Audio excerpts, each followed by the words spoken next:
forgot I had the live pulled up on my phone and then I got out of it. I was So I don't just know. thinking I should get on it too, so All I right. can. Oh yeah, so I can comment. Okay.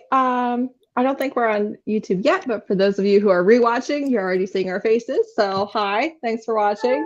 Thanks for watching, even though you don't get the fun interactive we're all here part. Yeah, I'm very excited for this live. So I'm just gonna keep killing time I until think we're up. I mean, I see it. I think it's just me and my phone that's not showing the video. But yeah, so I wanted to start with everyone introducing themselves, where you are primarily. Everybody is in the description, but it's always good to hear it word of mouth. And then kind of give your background with purity culture and religion, however much detail you want to share. It's really fine, whatever you feel like doing. So let's start with Bethany, and with me. Okay. Hi, I'm Bethany from Beautifully Bookish Bethany on YouTube and other places. And I grew up in like American evangelicalism and a lot of purity culture stuff. And I mean, I don't know. I don't even know what to say. There's a lot. I feel like there's a lot to unpack with it that I am still unpacking. And I'm 35. So, yeah, that's fun. I feel like my 30s has been the time of like deconstructing all of that. So, Yeah. Amen. I am also 35 and am also still deconstructing all this. I'm Mara from Books Like Whoa. You can find me mostly on YouTube. Trying to get into TikTok more. I'm a lurker. I'm trying to be more of a maker. I grew up in fundamentalist evangelicalism in America. I am from the South, so I'm from the Bible Belt, and I went to a fundamentalist school from 1 through 12. So, that damaged me in ways that I'm still trying to unpack. Luckily, weirdly, my parents are not really evangelical. They just sent me to the school. So at least it was just at the school. But yeah, I'm sure we'll get into lots of fun anecdotes that I like to drop at parties about how awful that experience was. I guess I should say, like, my parents are still evangelical, but they're like a little more moderate than they used to be. And I also went to fundamentalist school for like 6th through 10th grade. So, yeah. All right. So I'm Carla. You can find me on Instagram and TikTok. And I grew up on purity culture. I was born into the church. And to emphasize it, I grew up with machismo because I am Puerto Rican. And I come from a long line of pastors and priests. And I still know the guy who did my dedication because we do dedications. He's like my second uncle type of thing. So like it is ingrained in my family, just like Christianity itself. And I mean, I remember my first purity culture experience, I was 16, and they had locked us like in a convention center at our church, and we had to like confess our sins. And like, how do you even know what's good or bad at that age type of thing? We had to write it down and turn it in. And I remember I saw like my aunt looking through the papers and stuff. Like, it's just like such toxic things. Now, like you said, Bethany, like unpacking, I'm just like realizing all these things that they put us through at such a young age. I'm like flabbergasted that I'm like still here and not more insane than what I am, I guess. Yeah, that's a good standard. Not as insane as we could be based on what they put us through. Yeah. So I mean, it's just so much to unpack, really. I guess I can divulge more into that if we come across more examples, but yeah, it was intense growing up. Hi, I'm Heather from HandBookTube. You made it to my channel if you're here seeing this. And my dad is to this day a independent fundamental Baptist pastor. They think that Southern Baptists are too liberal, so that should give you a good starting point for where I grew up.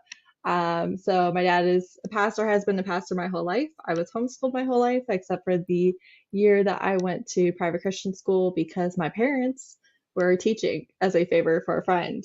And they were still my teachers. I didn't have any other teachers because it was a very small school. So yeah. And purity culture, one, like I was not allowed to wear pants growing up. Like 6-month-old baby girl, she's not in a sleeper, she's in a skirt, like that type of thing. Wow. And very much there is no sex before marriage, there is nothing sexual before marriage. So there is no hand holding, there is no kissing. If you are engaged, you're not supposed to be touching each other. Like that level of it. And definitely like purity promises from like 11-year-olds and things like that. So that is like whatever, pretty much whatever the strictest is, that's probably where I'm at. Other than like we didn't have to wear head coverings. That's pretty much the only thing that some other religions do, like Mennonites, things like that, of Christianity that we didn't do. So that's where I grew up.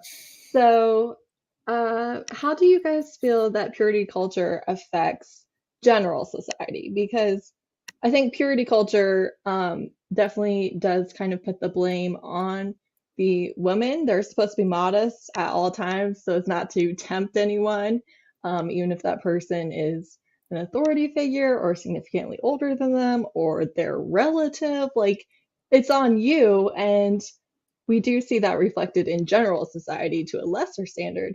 So I'm just curious what you guys think purity culture does for people who maybe don't grow up in it.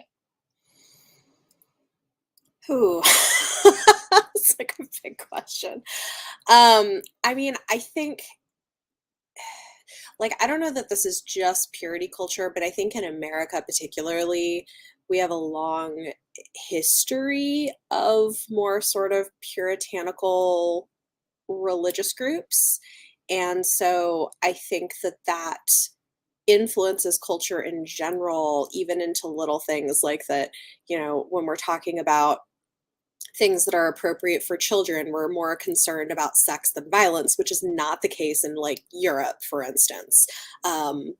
There's, you know, and I think even to what you said, that like there's this issue of like victim blaming women in, you know, rape culture and stuff. Like there's just a lot of things that I think tie into that. And I feel like probably a lot of it goes back to having some of those sort of puritanical things and then purity culture mixed in, and it's messy. Yeah, I mean, I think in the Bible Belt, purity culture really dominates overall gender discourse, overall sexual discourse. Like, there's a lot of sort of like underlying assumption about like what is or isn't considered appropriate behavior for teenagers. Definitely sex ed. Yeah, for sure. So my my sexual education at my school was like 100% about, I mean, I always joke from that scene in Mean Girls where the coach is like, don't have sex because you will get chlamydia and die. Like that was pretty much like all 4 years to varying degrees. Like we had our full year of wellness, which was 90% sex ed, but all just like very intensely like, here's the things that will happen to you if you have sex and it's all bad. So there's that. There's the like, we would have a chapel every 6 weeks or so to tell the girls that they were all like tempting the boys with their sinful bodies in our very scandalous uniforms that we were wearing. So if these boys were being tempted, then that was certainly not my fault because those were some pleated khakis. But I think that spills out like, you know, discourse about like yoga pants, like being too sexual or whatever. So, I mean, even if you want to get like partisan these days, like abortion discussions, like I think often it's very centered around this idea of like abortion as like lazy birth control.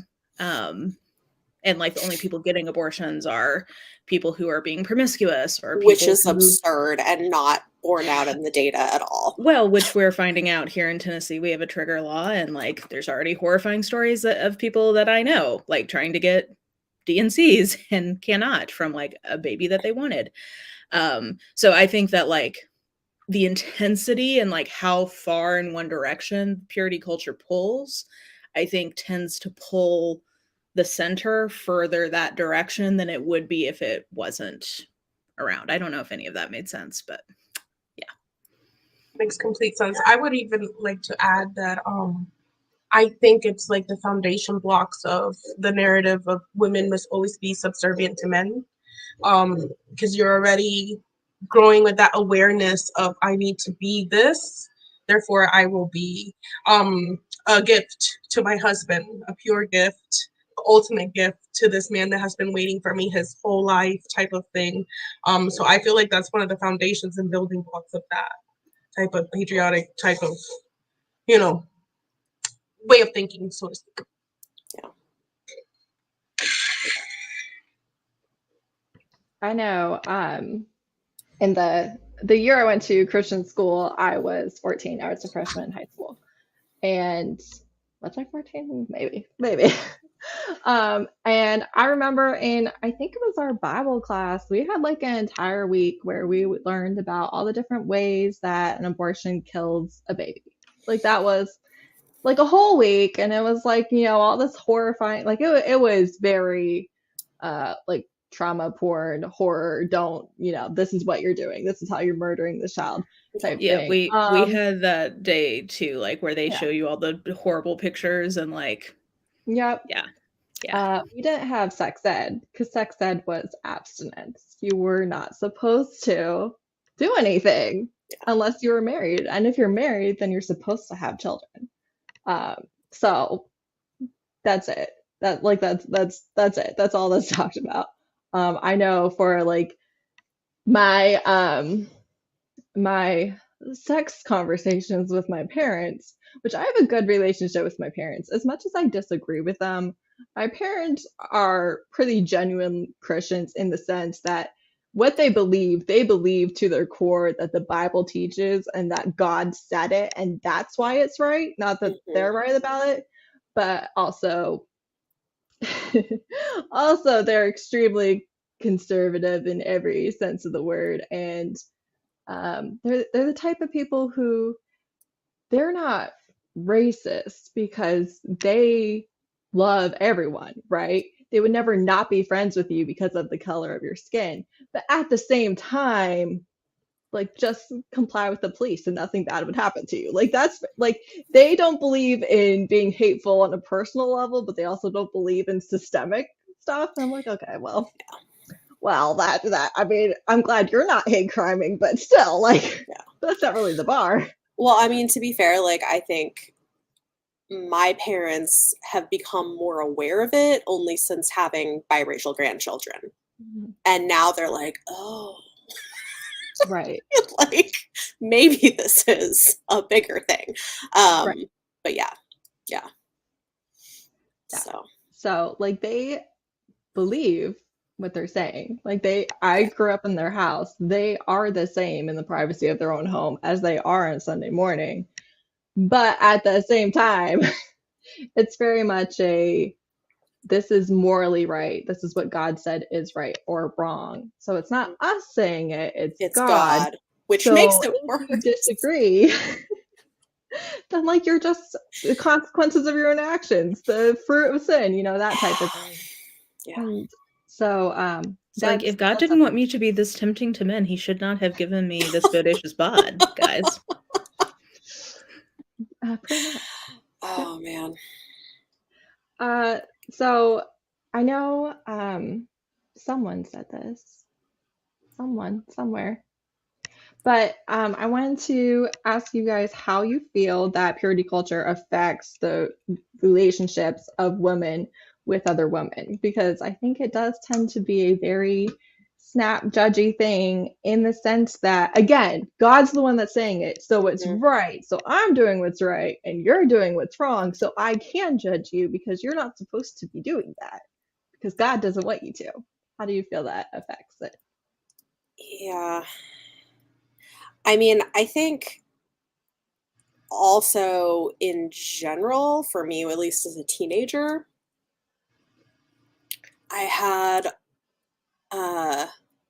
I don't know. I like social nuance was a challenge for me. And so I did tend to see things in much more black and white terms.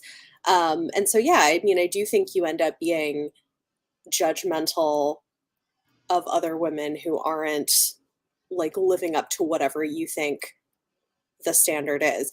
Of course, like on the flip side of it, right? Like I then also, as when I started coming out of some of the stuff, had to deal with trying to not be judgmental of my friends who were putting up with things in their relationships that I would not be okay with. So it's like, I kind of, to some extent, like wherever you are, like I think it can be easy to be judgmental of like the choices other women are making,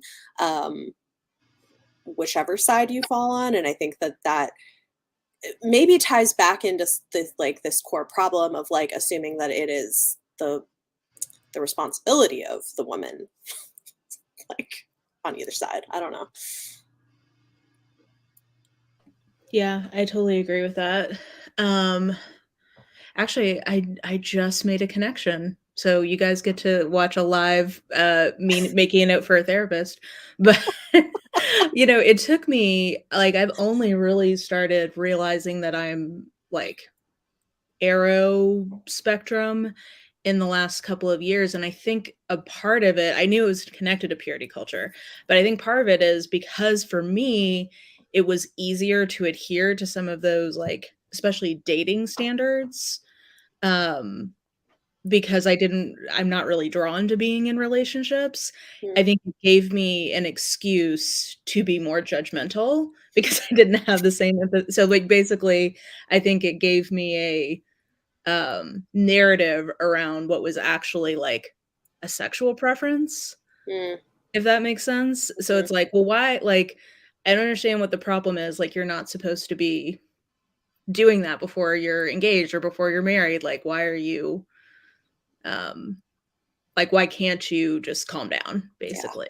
So I just realized, yes, purity culture works well for those who are on the ace spectrum somewhere, in the sense of like, it's locked up, guys, not my problem. Mhm. But like it's hard, like just Yeah. resist. It's like, well, I get having sex is hard. I get not having sex is hard, but I don't get why, like, because basically the reason people would say is like, I want to be in a relationship, and then like that leads to something else. And I'm like, well, then just don't be in a relationship if you can't control yourself. Right. Yeah. So easy. So natural. Just repress your natural inclinations. Oh man. Yeah. Well, I mean, like the flip side of that, right, though, is like what they tell you, and we can get more into this, but like what they tell you about what is normal for men and women can have such an influence. Because like the other side of it for me was that I thought there was something wrong with me because I had any level of desire, because I thought only boys or men or whatever were supposed to Yes. have that, right? Same. And Yes. so I was like, oh my God, like what's wrong with me? There's like, I'm somehow like not what I'm supposed to be as a woman if this is what I'm experiencing, which like is absurd. Yeah.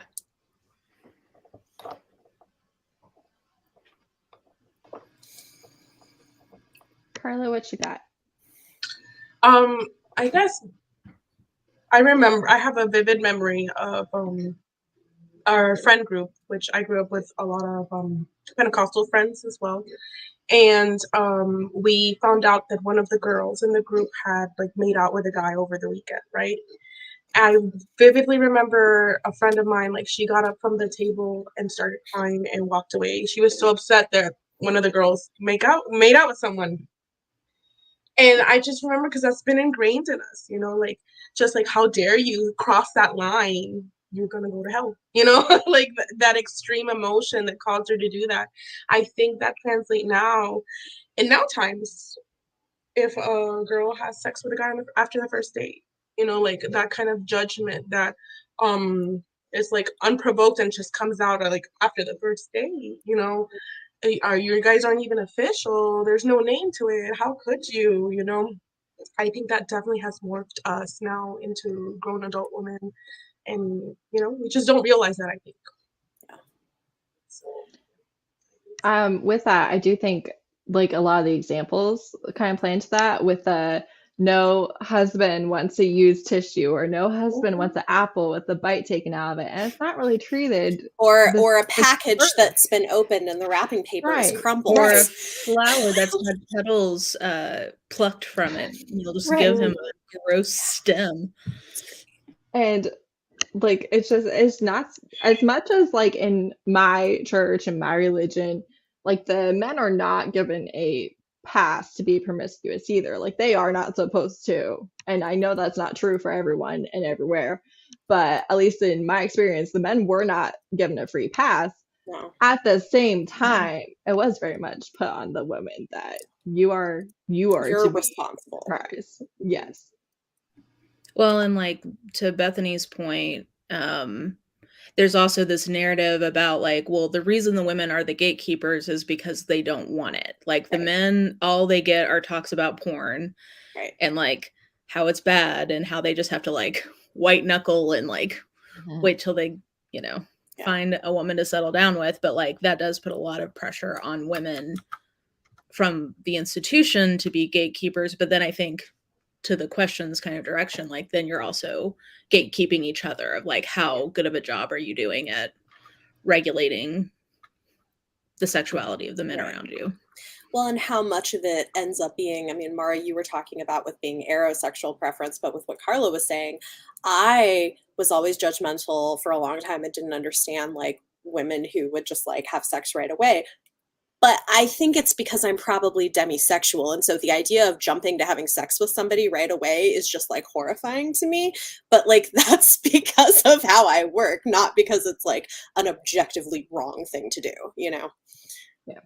I'm also demisexual, and it's why I don't understand like celebrity crushes and things like that, because I'm just like, he's probably a terrible person. Like, why would you be attracted to that? Like, I don't know. Yes, he's hot, but that is not enough. Yeah.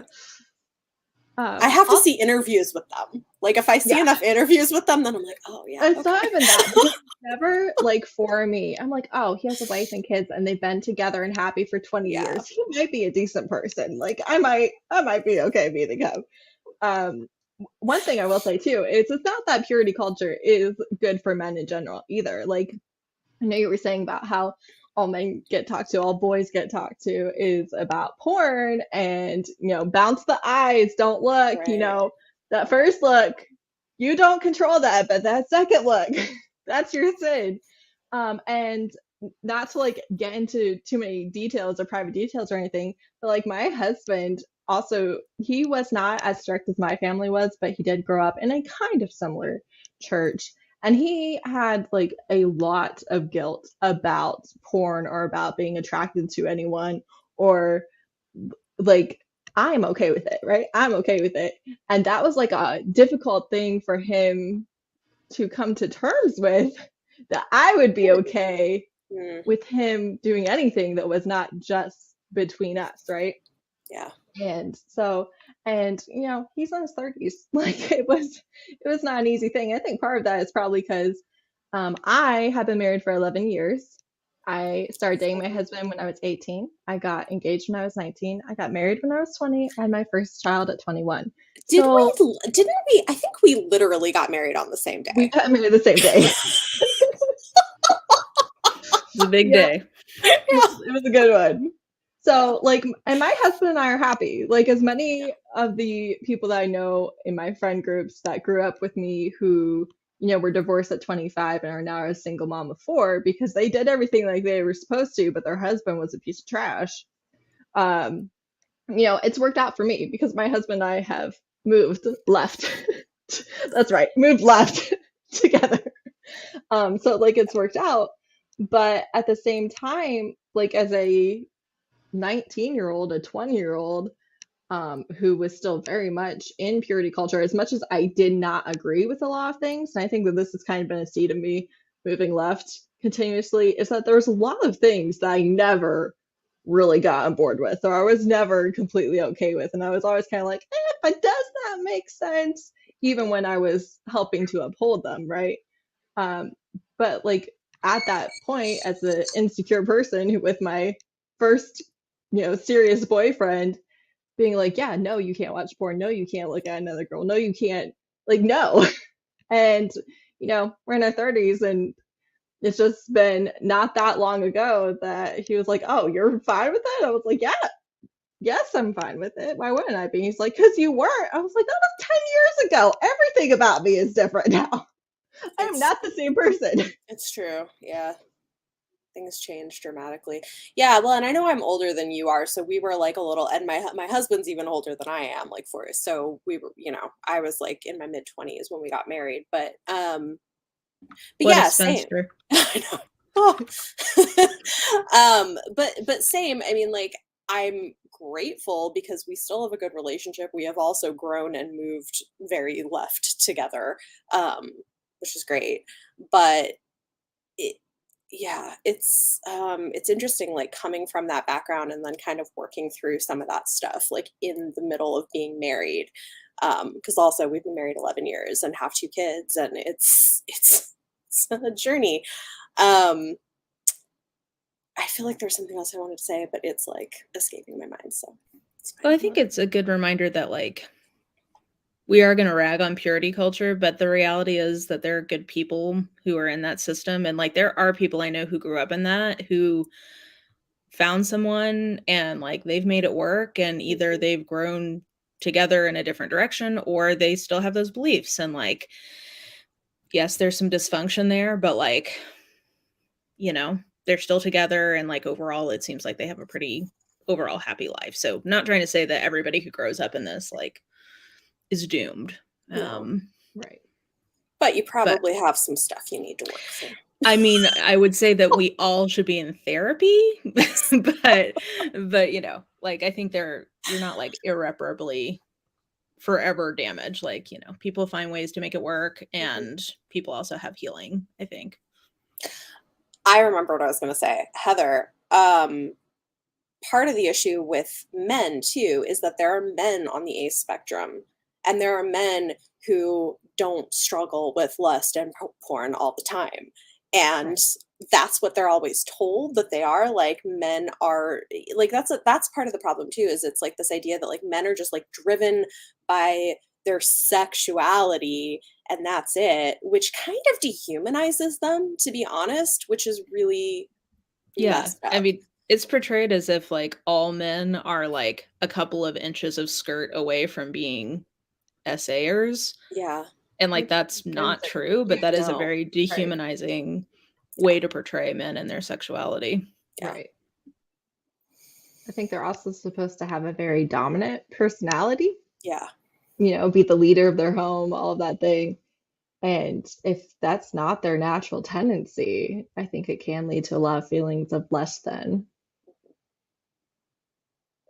As far as women, I think so much of it is, like I said, I dated early, got engaged early, got married early, had my kids early. I had my kids early on purpose because I was like, I would like to get all this done and have an empty nest earlier in life.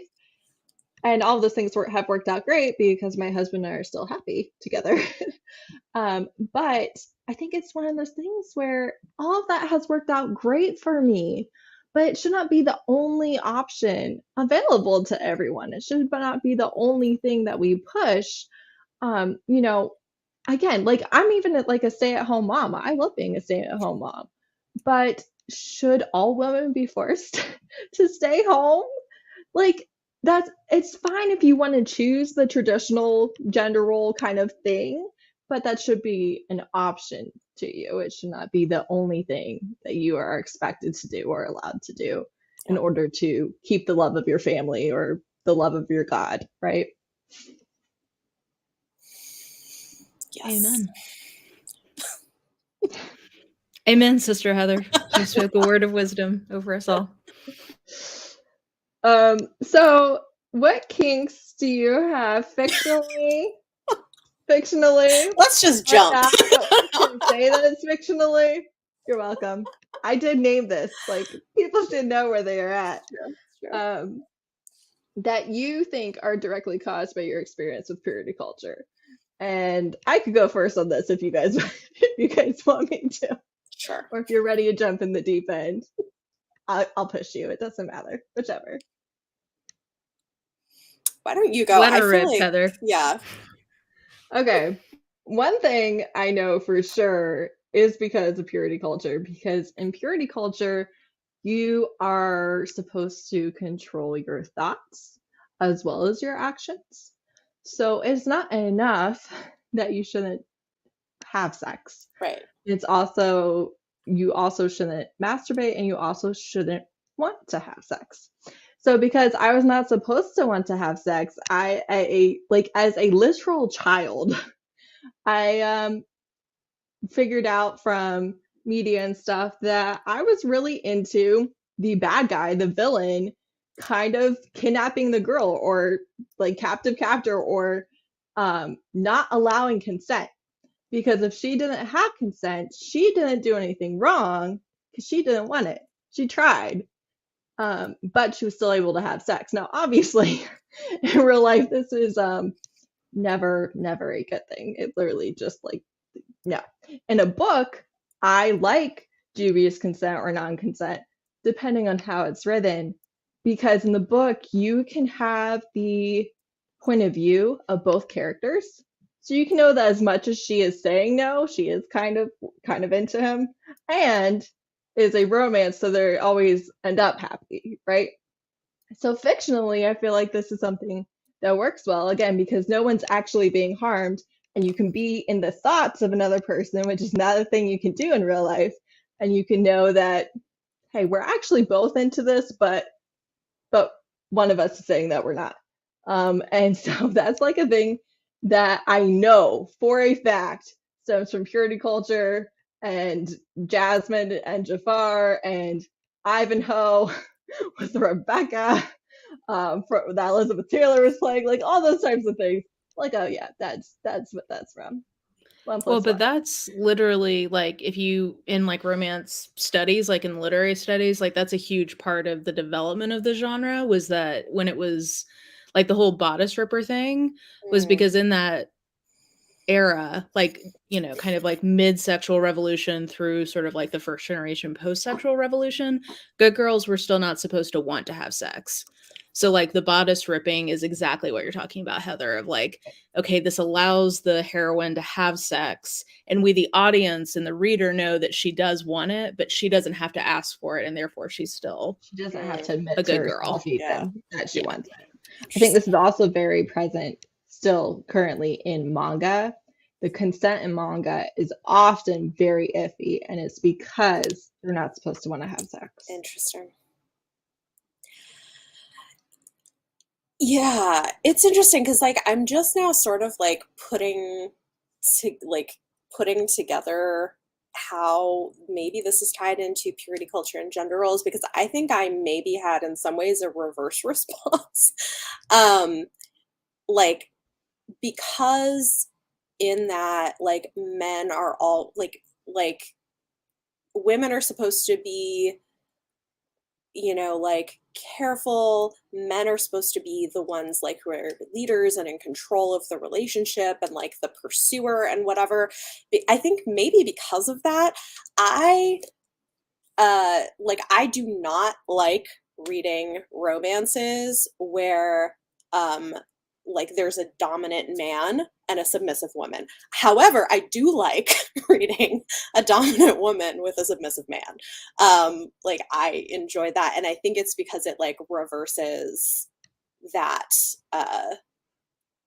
like that assumption of how things should be. So it's interesting to me because I think there are people who respond like that, Heather, where like they like that because it's a way in. But for me, I think I was like, I want nothing to do with this. So no, I don't want to read that. I would prefer to read the opposite because it's more I don't know, like it feels more like, no, I'm in control of this. I'm choosing what's going to happen. I'm going to like be the pursuer, be the one who's managing what's going on. And so like even in reading and stuff, like that's the direction that I think it took me.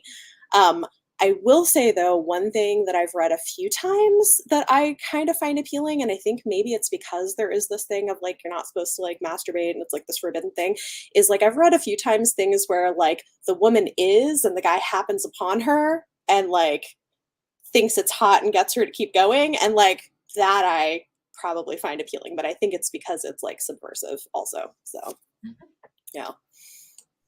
Makes sense. Yeah, the two that come to mind, and I don't know if it's really kink, but it's more just like what kind of heroes I tend, or like scenarios I tend to like in romance. So in a contemporary, I tend to really like a dominant caretaker as the hero, and I suspect that's probably to do with like this glorified idea of like the ideal Christian man, where he's like very in control, but like you're the bride, you are to him as the bride of Christ. So like he is supposed to be taking care of you. So I wonder if maybe that kind of like needle threading, like to kind of in between, I guess, Heather and Bethany, of like the way that I can like enjoy a dominant hero is for him to be like, but I'm like here for you. Like I'm dominant because I'm like taking care of you. And then like I mean, I love any kind of marriage of convenience, which I think is a very purity culture. Like I feel like a lot of Christian romances end up being marriages of convenience. So I think that was just like a narrative that was very ingrained in me from an early age of, if you both love Jesus, you can make it work. But I wonder, like, I in recent years have loved sci-fi romances, and I tend to really like they end up being sort of marriage of conveniences because they're sort of like a forced fated mate kind of thing. So I wonder if some of that like lack of agency ties into those sort of like core stories that I learned in the church of you don't really have agency in your romantic or sexual life. Well, So also it's who God has intended for you, right? yes. How much choice is there? It's like the one that God wants you to marry, has and like foreordained before the beginning of the world. Right. Well, and I don't know. I mean, this is more than just purely like relationships, but like I definitely grew up in churches that sort of, I don't know, I want to say like fetishized the story of Job. And though he slay me, yet will I trust him. yeah, but this idea that like the way you truly demonstrate your commitment to God is by being willing to give up everything you love. And so that was something I constantly was like, well, I just need to be willing to like sacrifice anything I want or love in life, because that's how I prove that I truly like am committed to God. Which is a messed up way to like make your brain work as a teenager. Oh yeah, I mean, talk about the amount of money I've spent on therapy, deprogramming from the idea of like, if I'm happy, that means something is wrong. Right. Like it's like I'm waiting for the other shoe to drop. Yeah, yeah, because if I'm this happy, God is just waiting to like, gotcha, bitch. Like you thought you were happy, wait for it. Carla, what do you think? I'm like, when it comes at least to romances, I feel like, especially because I read so much in here, I don't have a preference I guess it's becoming more like I prefer the men that this author creates. I prefer the women that this author creates. Just an example, Angelina M. Lopez, she does unlikable heroines that are the dominant one, you know. For example, Lush Money, she buys a prince husband. She's the billionaire and she buys a prince husband. She wants an heir to be happy, and she tells him when, where, and for how long. What was this author again? Angelina M. I've been meaning to read her. I really need to actually sold. Do it. That sounds amazing. Sounds Lush Money is her debut novel, but the most recent one is After Hours on Milagro Street. And, you know, she has done a whole discourse on just making unlikable heroines, because I think it's all intersectional, right? That ties into being pure, demure, all of this, like she writes the opposite of that. She breaks those barriers. Sometimes people don't like her heroines because they are so mad and angry at society for trying to put them in a box, and they come in grumpy, tearing down the door and saying, actually, no, you're gonna listen to me, type of thing. I would say that, so Bethany had said that I feel like lately that's what I'm more into. Yeah, Angelina Lopez, Less Money. Yes, yes, yes. That's perfect. Perfectly spelled. I'm putting it in my Amazon right now. So. I think like lately I just, that's what I want. That's what I want to see.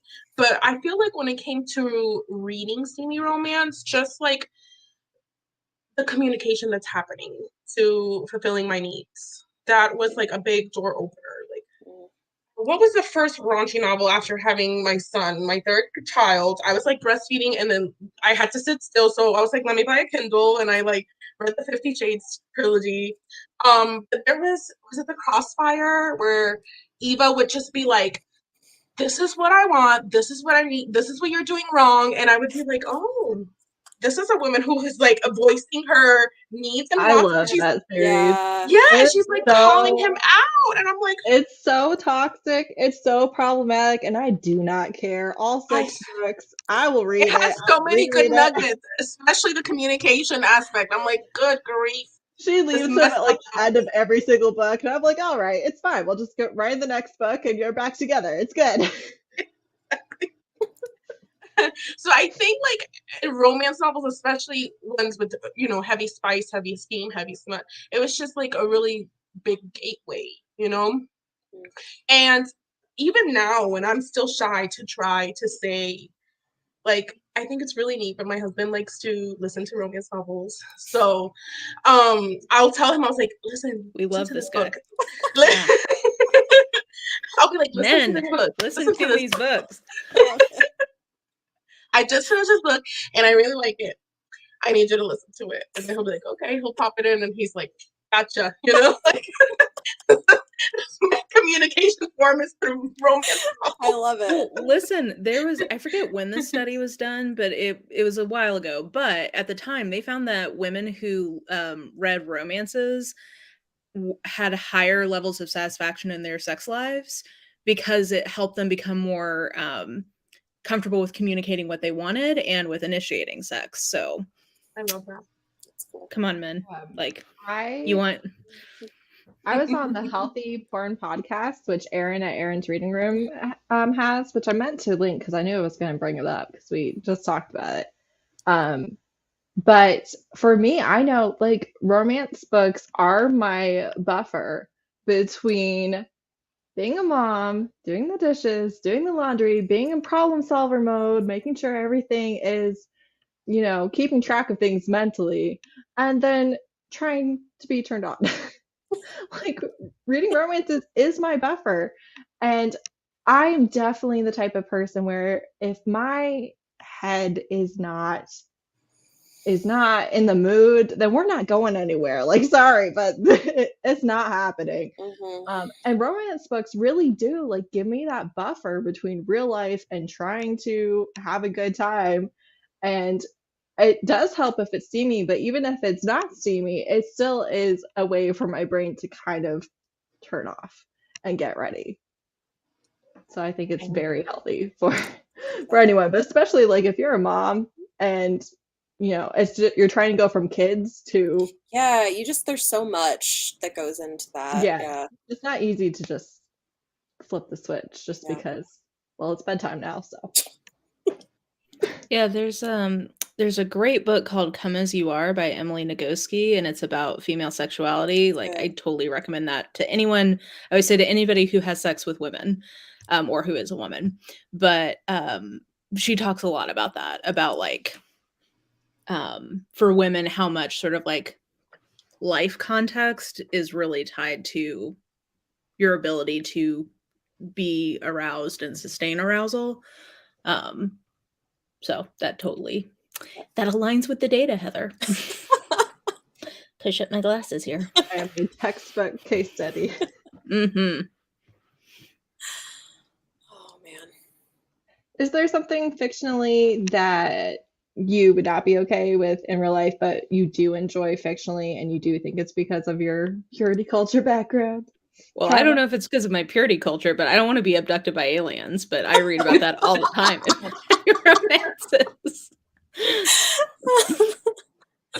Oh man, I don't know if I have a good. I'll think about it. I don't know if I have a good answer to this one. So if somebody else does, they're welcome to go. I mean, like, I'm trying to think if it's to do with purity culture, but like, yeah, some of the smutty things that I read, I'm like, I would not be okay with this in real life ever.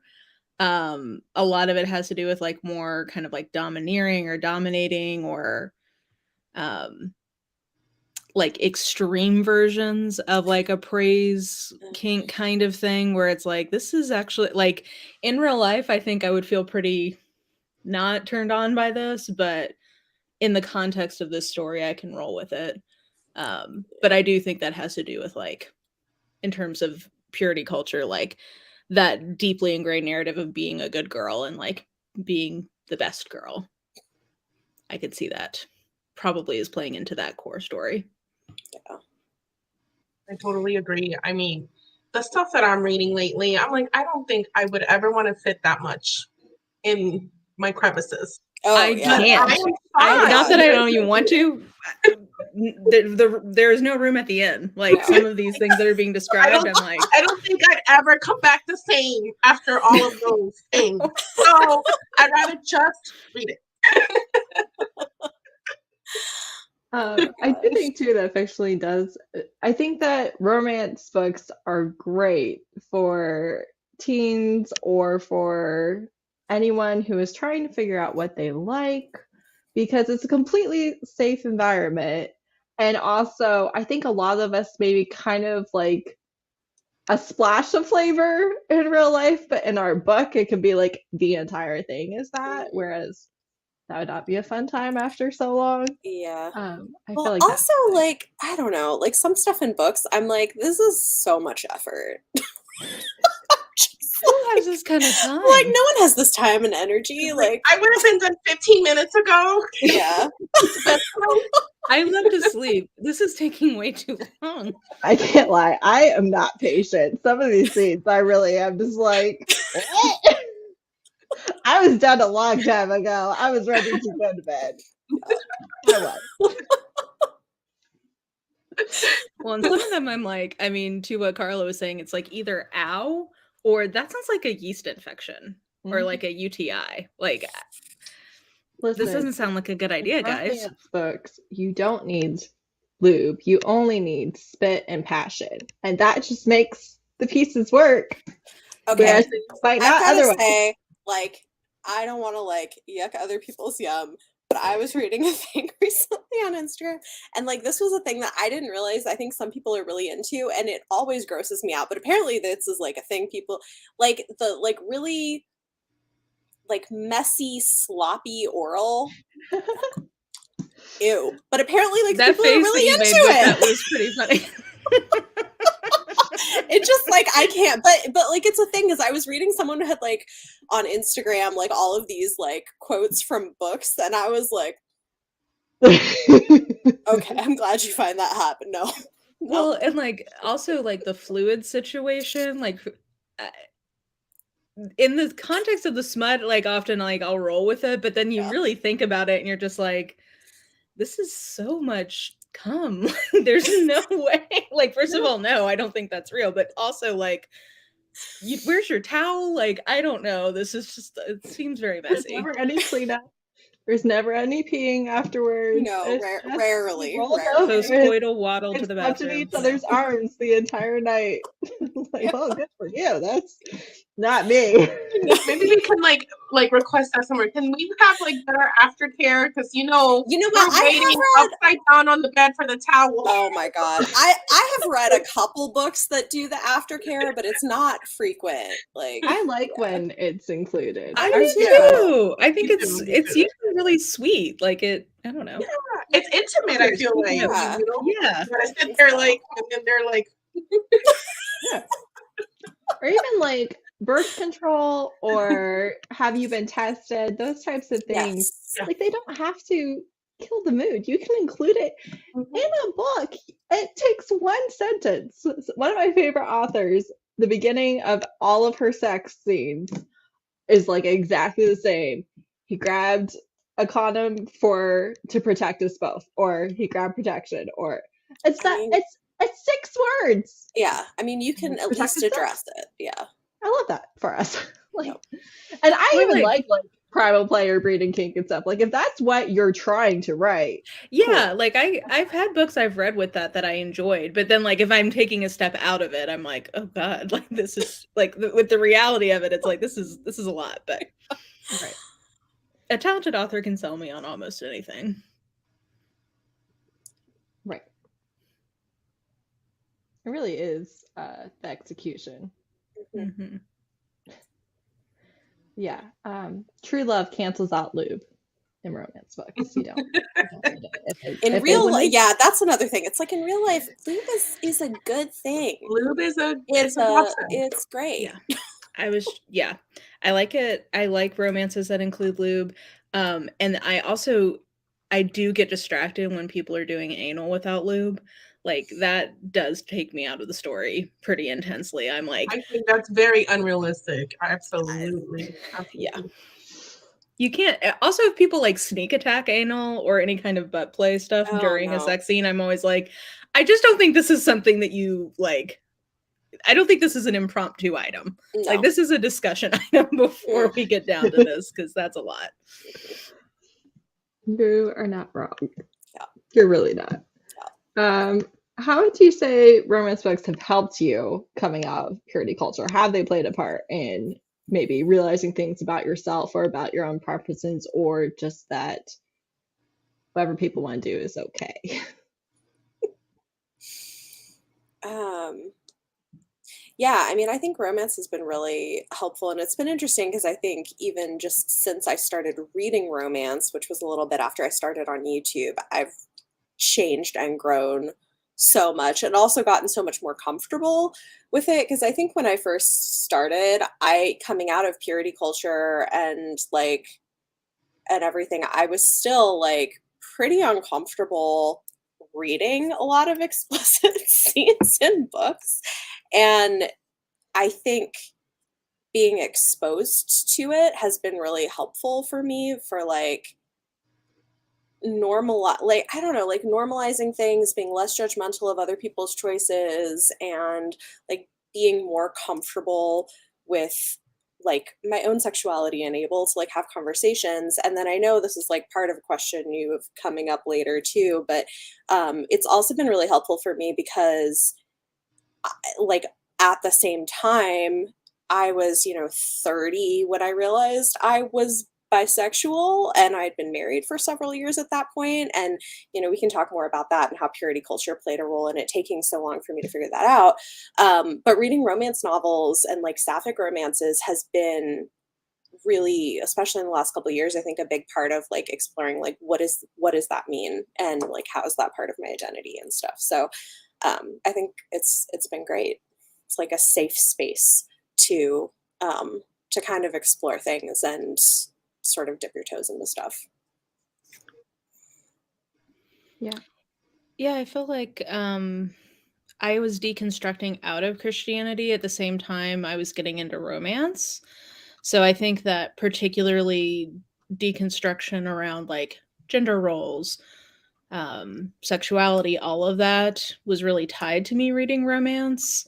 And I ended up doing my master's thesis on it. So I was reading a lot of like feminist theory about romance and like the differences between secular and Christian romance and all that stuff. So I feel like, yeah, I mean, probably more than I even realized, I do think romance was really helpful in me kind of like finding my own voice and helping me put like language to things of what resonated with me or didn't because of my preferences, not just because of like the sort of narrative imposed on me by fundamentalism.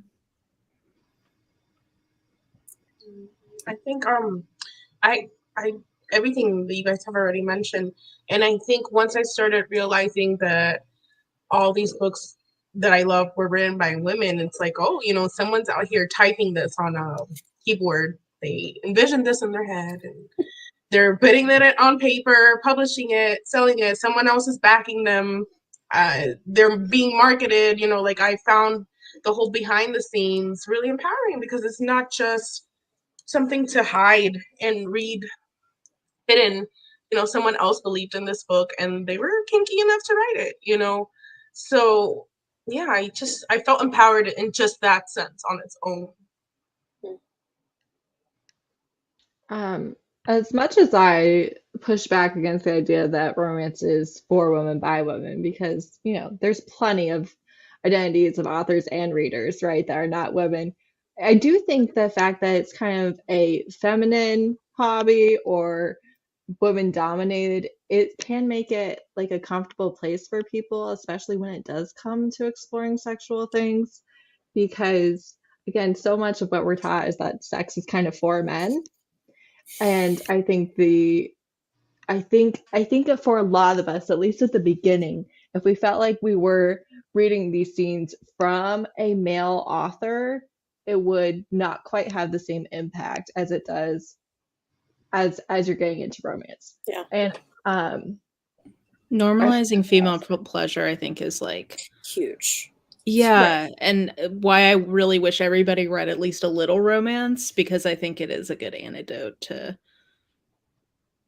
misogyny and the way sexuality is depicted in media writ large.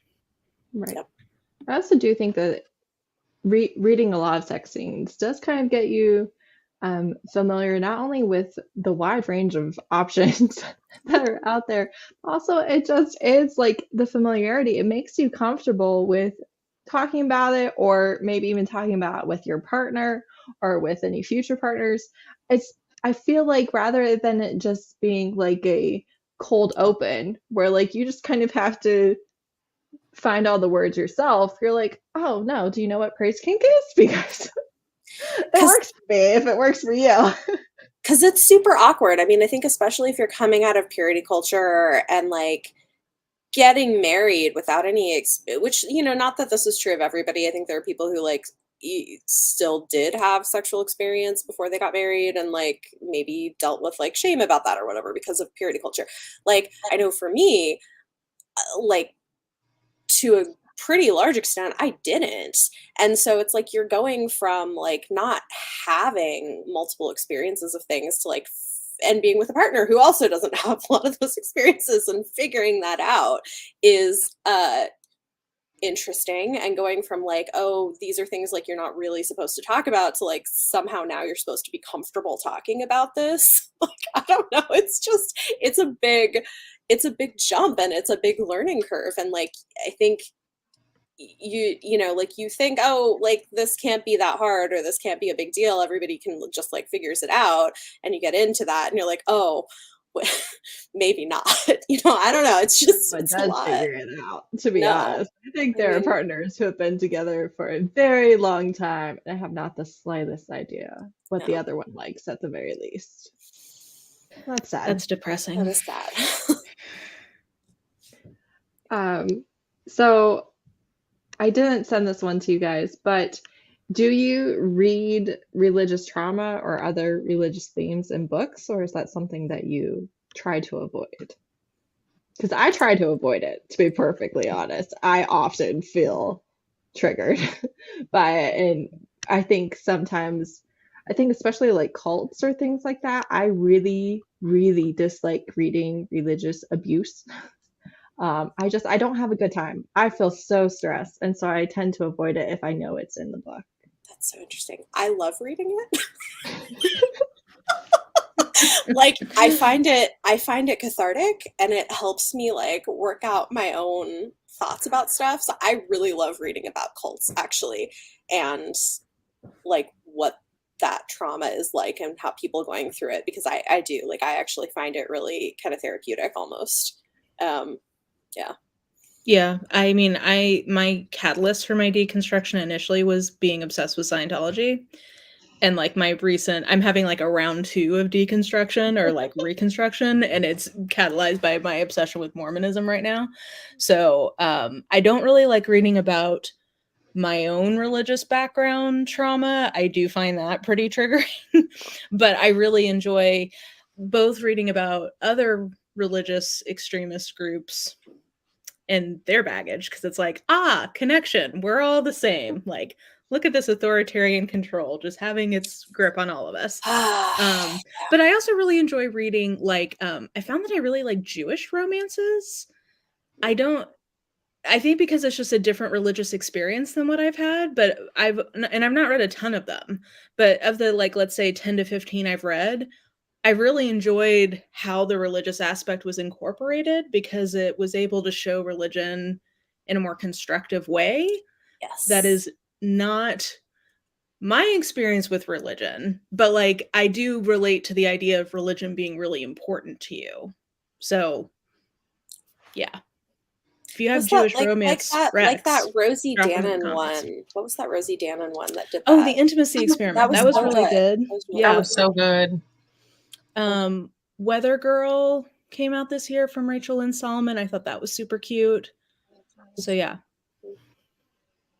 I think I like it when they just happen to be religious. For example, like the Weather Girl, they are just Jewish, but they're a contemporary person, in modern times, where they're not like chained to the yes and the no that they're allowed to, not allowed to. I find those books refreshing, because it's like, oh, it's someone like me that grew up with it. May not be the most orthodox in it, but it's still part of who I am, right? Because, like, my religion taught me how to be a leader, how to speak in front of people, so there are a lot of things that I like that came from it, right? So when I see other characters that are like that just mention, I am this is how I grew up, I still partake in this ceremony type thing, I'm okay with it. I don't know if I could ever read just like you said, Heather, something that's just like purely just that. I don't know if I could either. I don't think I have. I don't know if I could. I don't know. I'm not sure. The only one that I've read that made me actively uncomfortable was around a priest. It was like a priest romance. It wasn't Priest by Sierra Simone, but it was that same dynamic. Maybe it was a Jessica Kane. I can't remember who the author was, but it did make me uncomfortable because it felt like it was really writing that line. Jessica Kane priest novella, the ID and F, because it was probably like, was that, because I was just like, I don't know. Like, this is. It was like God has ordained for. She's like a 17-year-old. Yeah, it was like so abusive. Oh no, God wants me to do this. So I was like, oh no. And Jessica Kane is banana pants. Like, that's her whole thing. So like, I can usually roll with her wherever wild place she's going.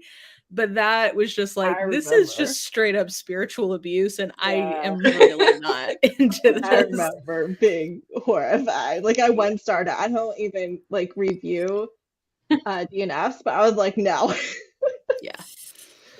What was I gonna say? I don't. Oh, I have a theory that Jessica Kane is multiple people, because I have never met another author where I have such wildly opposite opinions about so many of their own books.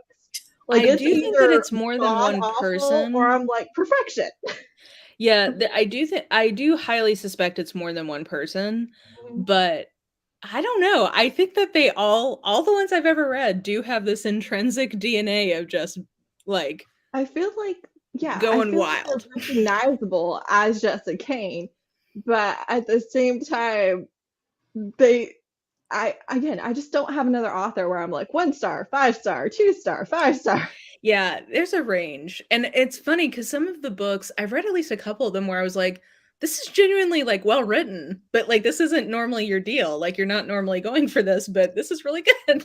Interesting. Telling you. Yeah.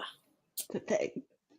I think more recently I think as I've more and more been deconstructing and like away from a lot of stuff with Christianity, I'm less comfortable reading like spiritual Christian romances or books in a way that they didn't used to really bother me, and now I'm like, it feels invasive. Like I just don't want to. So it's different. Like I can read the cult trauma, but I don't want to read the like preachy Christian stuff.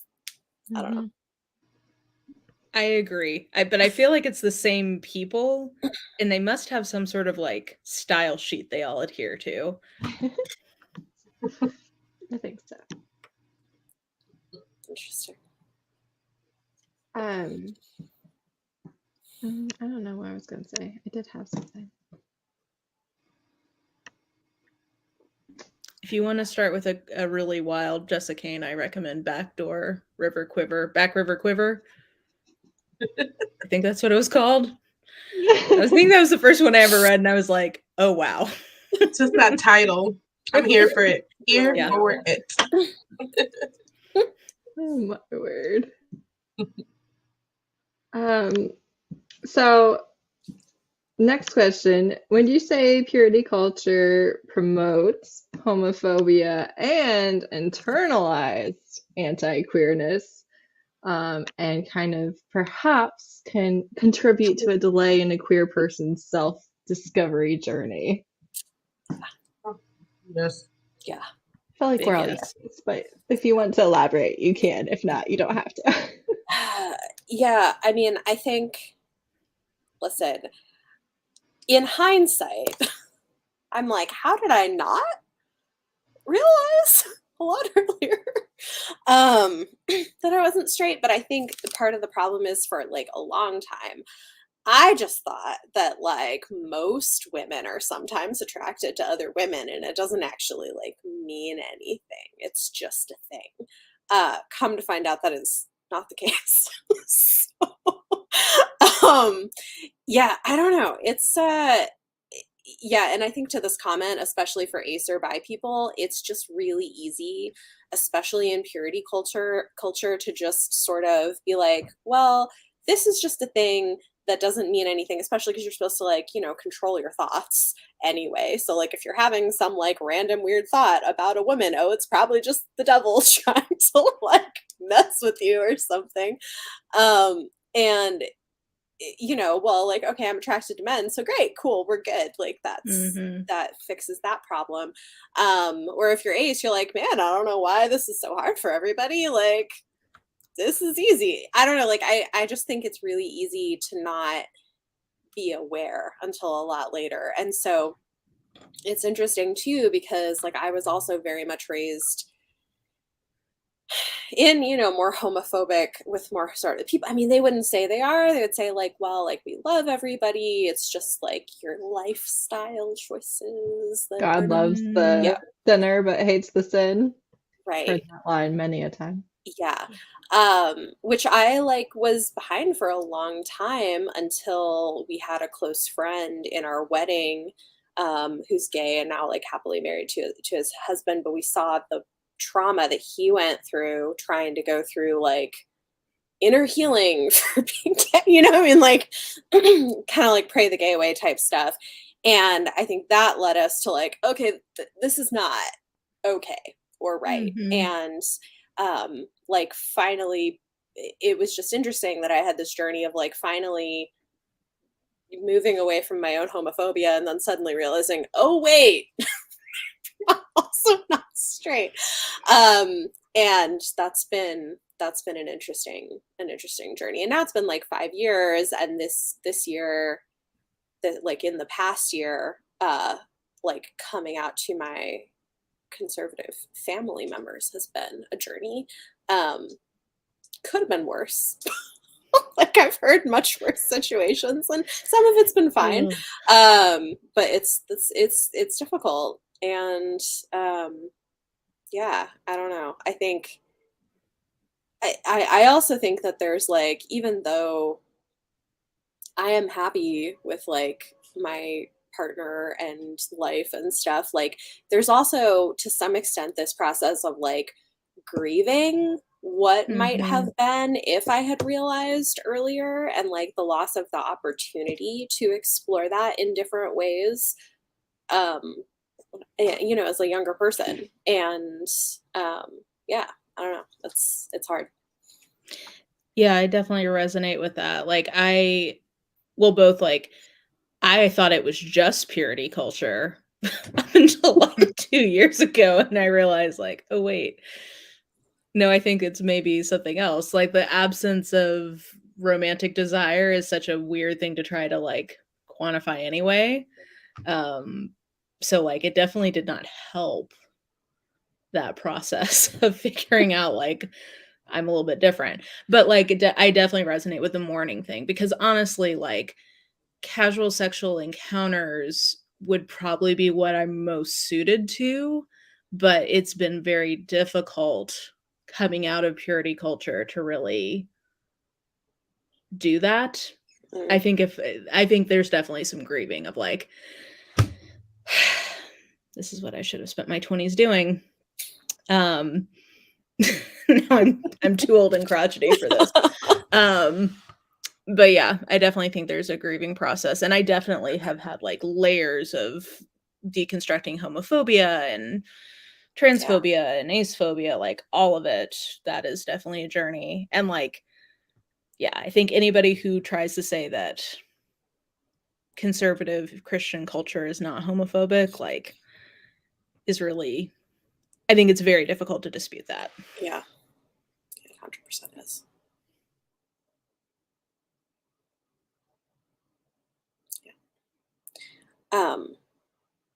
I know everybody, well, I guess like the added piece that I didn't think to say with like is I also have a child who's gender non-conforming.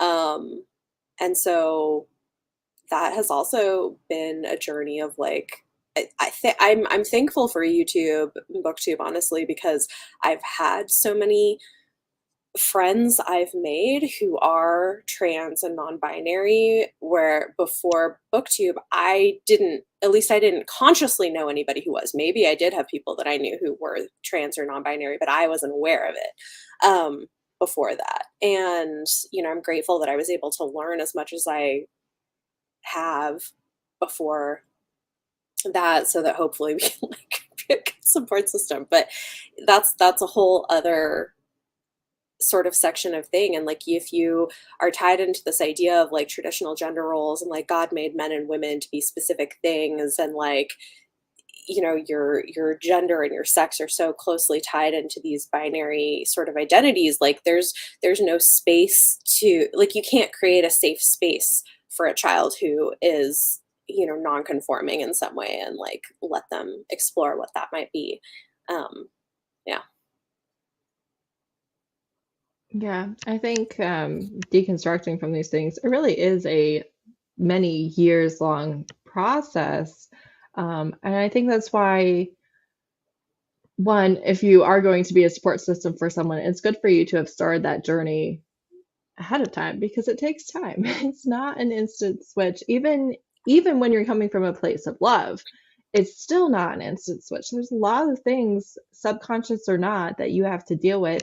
And I think that's one of the things with that we all kind of promote with reading diversely is it's okay for you to start at square one. It really is. It's okay for you to start where you just read white authors all the time, but you're reading 2 years from now should be different from now. You're reading 5 years from now should have made more progress from that point. Like, it's okay to start where you're at, and you don't have to go from 0 to 100 in a month. At the same time, there should be steady layers being built on top of each other where you are making progress. And I feel like that has been very true for me with pretty much, my entire life philosophy, everything I believe, everything that I interact with. And a big part of that has been the internet and being able to be in contact with people who don't live on the same street as me, who are not white Trumpsters. Because like my whole street, I'm like, am I the only person on the street that didn't vote for Trump? Am I the only one? Because I think I might be. But the internet has truly like given me people who I would not be able, not only would I not be able to meet them, but we would never get to the familiarity where the discourse that you're willing to put on Twitter or about an author or whatever it might be that I can see on the internet, like we would never get close enough for you just to bring that up in casual conversation, you know, while we're watching our kids at the park or whatever. So it really has allowed me, not only with BIPOC and queer and disabled and like every possible marginalization you can think of, not only do I have access to them and be able to see what they're saying about their issues or about this book or about this political candidate or what have you, um, it's also just really, really helped me to realize what I believe for myself and what my identity is and how I want to raise my children to um like the things I want them to know to give grace to people for, because like my my church, my parents, very homophobic. They're the type that they do not believe, again, they don't believe in hate crimes, they don't believe that they should call you a slur, and they don't believe that my religion is interesting because they believe that salvation through Jesus Christ is the only way to heaven. So you can be gay and saved and you're going to heaven. You can do anything and be saved and go to heaven. Um, but you can also be the most amazing person in the world and not be saved and you're going to hell. Like that's the only thing that matters. But then on top of that, you're supposed to have a long list of things you do with your life. But you know, because my parents are still involved in my children's lives. And so it's just been interesting to be like, I know that this is what grandma and grandpa think. And I'm telling you that no, that's not what we believe. That's not what we think. It's okay. Yeah, it's difficult. Like, I really would love to say some things to my nieces or like create some spaces for my nieces. That's just like not possible right now. But you know, I'm not in charge of raising them. But hopefully they know their cool Aunt Mara is around um, for when they're out of the house. But Right. it's hard. And also I did think of when you were saying about not realizing that you're ace. I think that not recognizing the absence of something, I feel like recognizing the absence of something is much more difficult than recognizing its presence. Like, you know, this is if the house is a mess. You might not know this if someone picked it up or if they dusted or whatever. Or, you know, you will know this if there's this glaring thing. But the fact that it's been gone, it's been there for 6 months and now it's gone. It's harder for your brain to be like, where is that? Because it just accepts what it sees. Yeah, purity culture definitely muddies the water there even further. So, yeah. Carla, do you have any thoughts on this? I think, like, for me, I'm raising right now a 15-year-old, soon to be 16-year-old. I was a teen mom. I had her at 18 with my husband. At that time we were just boyfriend and girlfriend, but it's I would like to say that I want to say it's like healing now, because I talk to her about sex freely. You know, like, I just handed over the love hypothesis to her because she's like, oh, I've seen it on TikTok. Could I read it, Mom? And I couldn't even tell you how wonderful that felt to say, yeah, sure, you know, it's gonna be real steamy. Here you go. It's just incredibly liberating because, like, you can now, like, start from scratch. You know, I live in Florida, so I know about the Trumpsters left and right. I know about that. And my parents are still very conservative. So it is difficult. I know exactly how you feel, because you have to teach them that, you know, you're gonna hear this when you're there, when you're around them. This is the conversations you're gonna hear, and that's okay. You can nod along. Sometimes it's not worth it to fight, right? It's not always worth it to fight. You just nod your head and you love them for who they are, and you come home and we'll decompress here. We'll do a little detoxing after abuela's house, so to speak. But I think there's a really big hope for the future in our kids. You know, I see that now with my teen, with how open they are and the conversations I'm having with her. I've taught her about how I was raised with purity culture, And she definitely sees the differences, and she understands, hanging with my mom, with her grandma. She'll be like, I get why you would leave through your window, Mom. She's like, it all makes sense now that I'm at my age.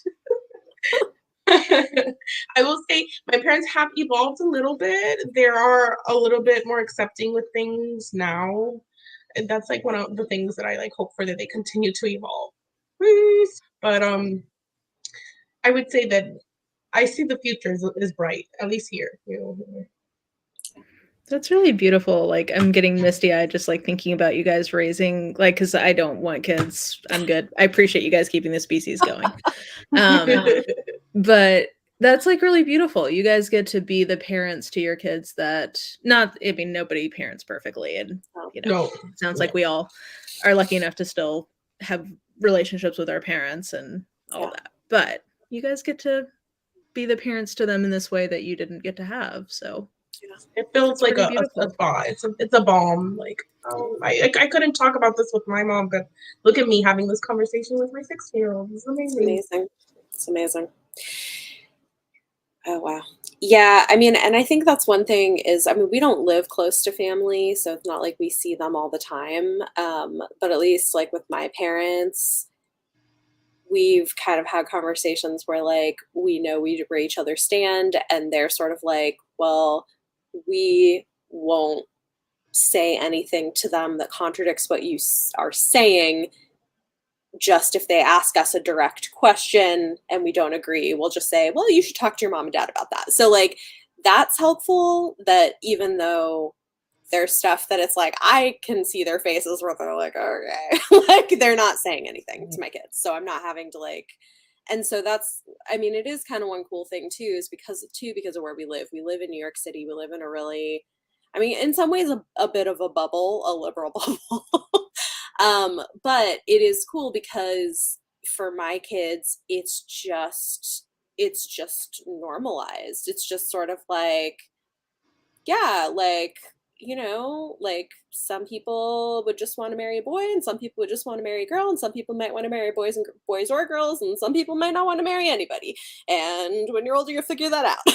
Like, just, like, I don't know. And it's just not like it's not a big deal. And they have like friends and people that they see who have like queer family structures, and like they watch YouTube Kids, and they just found this like family vlogging group. I think they're from like Australia or something. And I was like watching an episode of it, and it's like two moms and their kids, and I'm like, oh, cool. And like they're not like, oh, look, there's two moms. They're just like, yeah, we like them. Like, it's just not like, it's just like whatever. Like, this is just like a normal way that families can be. And that's cool because it's so different. And we've been so careful from when they were little, but like, if we talk about like getting married or whatever, we would never say like, oh, the girl you marry. We're always like the person. And so like their assumption is just that like they're bummed that they can't marry family members. Sorry, you can't marry your brother, can't marry your mom. Yeah, not even here in Tennessee. And I gotta tell you, why not? But so I think I mean, we could do think cousins though. I think that we have first cousins are good to go. So if they have any cousins they have their eye on, then just move to Tennessee. Oh man. Well, it's like at this age, it's like it's just the security of a person they know and love and whatever. So whatever. It's like totally normal. But other than that, they're just like, oh, I don't know, maybe this friend who's a girl, or this friend who's a boy, or this friend who's non-binary. I don't know. Like, and I mean, like have like friends who are non-binary. Like, it's just it's cool that for them this is just like normalized. And we took them to Pride this year, and that was our first time going, and like it was great. I don't know. It's been neat. That's great. Yeah, it is interesting watching conservative religions respond to like the rapid acceptance of queer people in the US. Like people younger than us, just like it's so normalized that I think having a hard line on that is creating a lot of friction. Well, and even it telling seems them like. where like, you know, they asked me once recently, they're like, so Dad, do you just wanted to marry a girl? And he's like, yeah. And you know, like, a Mom, you just wanted to marry a boy. I was like, well, I kind of wanted to marry a boy or a girl. They were like, but you married Dad and you love him. I was like, yes. So it's just like, I don't know, like, it's just being able to like be open, but it not being, I don't know, it's very different from what I grew up with, but it's been, I think, No, I think healing. it's awesome because it's kind of a little bit of the world that we would like to have. Like Yeah. it's like this is how it should be everywhere. Yeah. I do think that we are kind of going through a violent pushback against acceptance right now, and you know it's kind of alarming to watch. But the more we can normalize it in our own families, that is one way to kind of be like, no, we're not going back. I know too, I do think that purity culture does kind of contribute to homophobia in the sense, I know I had this conversation with my dad because I was like, just because, you know, you maybe don't think that a gay couple should be married, that doesn't mean like they can't be on each other's health insurance, and they can't, you know, there's a lot of things where marriage is like it's not just, oh, we're married. It's no, like I need healthcare and I can't use it because we're the same gender. Well, it's the only way we have to form families legally. Yeah. Right. Or to like form kinship relationships legally, aside from adoption. So, right. Unless you want people adopting their partners. Which some people have done that. Seems really weird. Yeah. That seems like a Jessica thing. That was Biltmore, the guy that Vanderbilt, the guy that built Biltmore, or maybe it was the guy that built Biltmore. It was someone who lived there. He was married and she like died or whatever, and he unadopted his adopted daughter and married her the same day.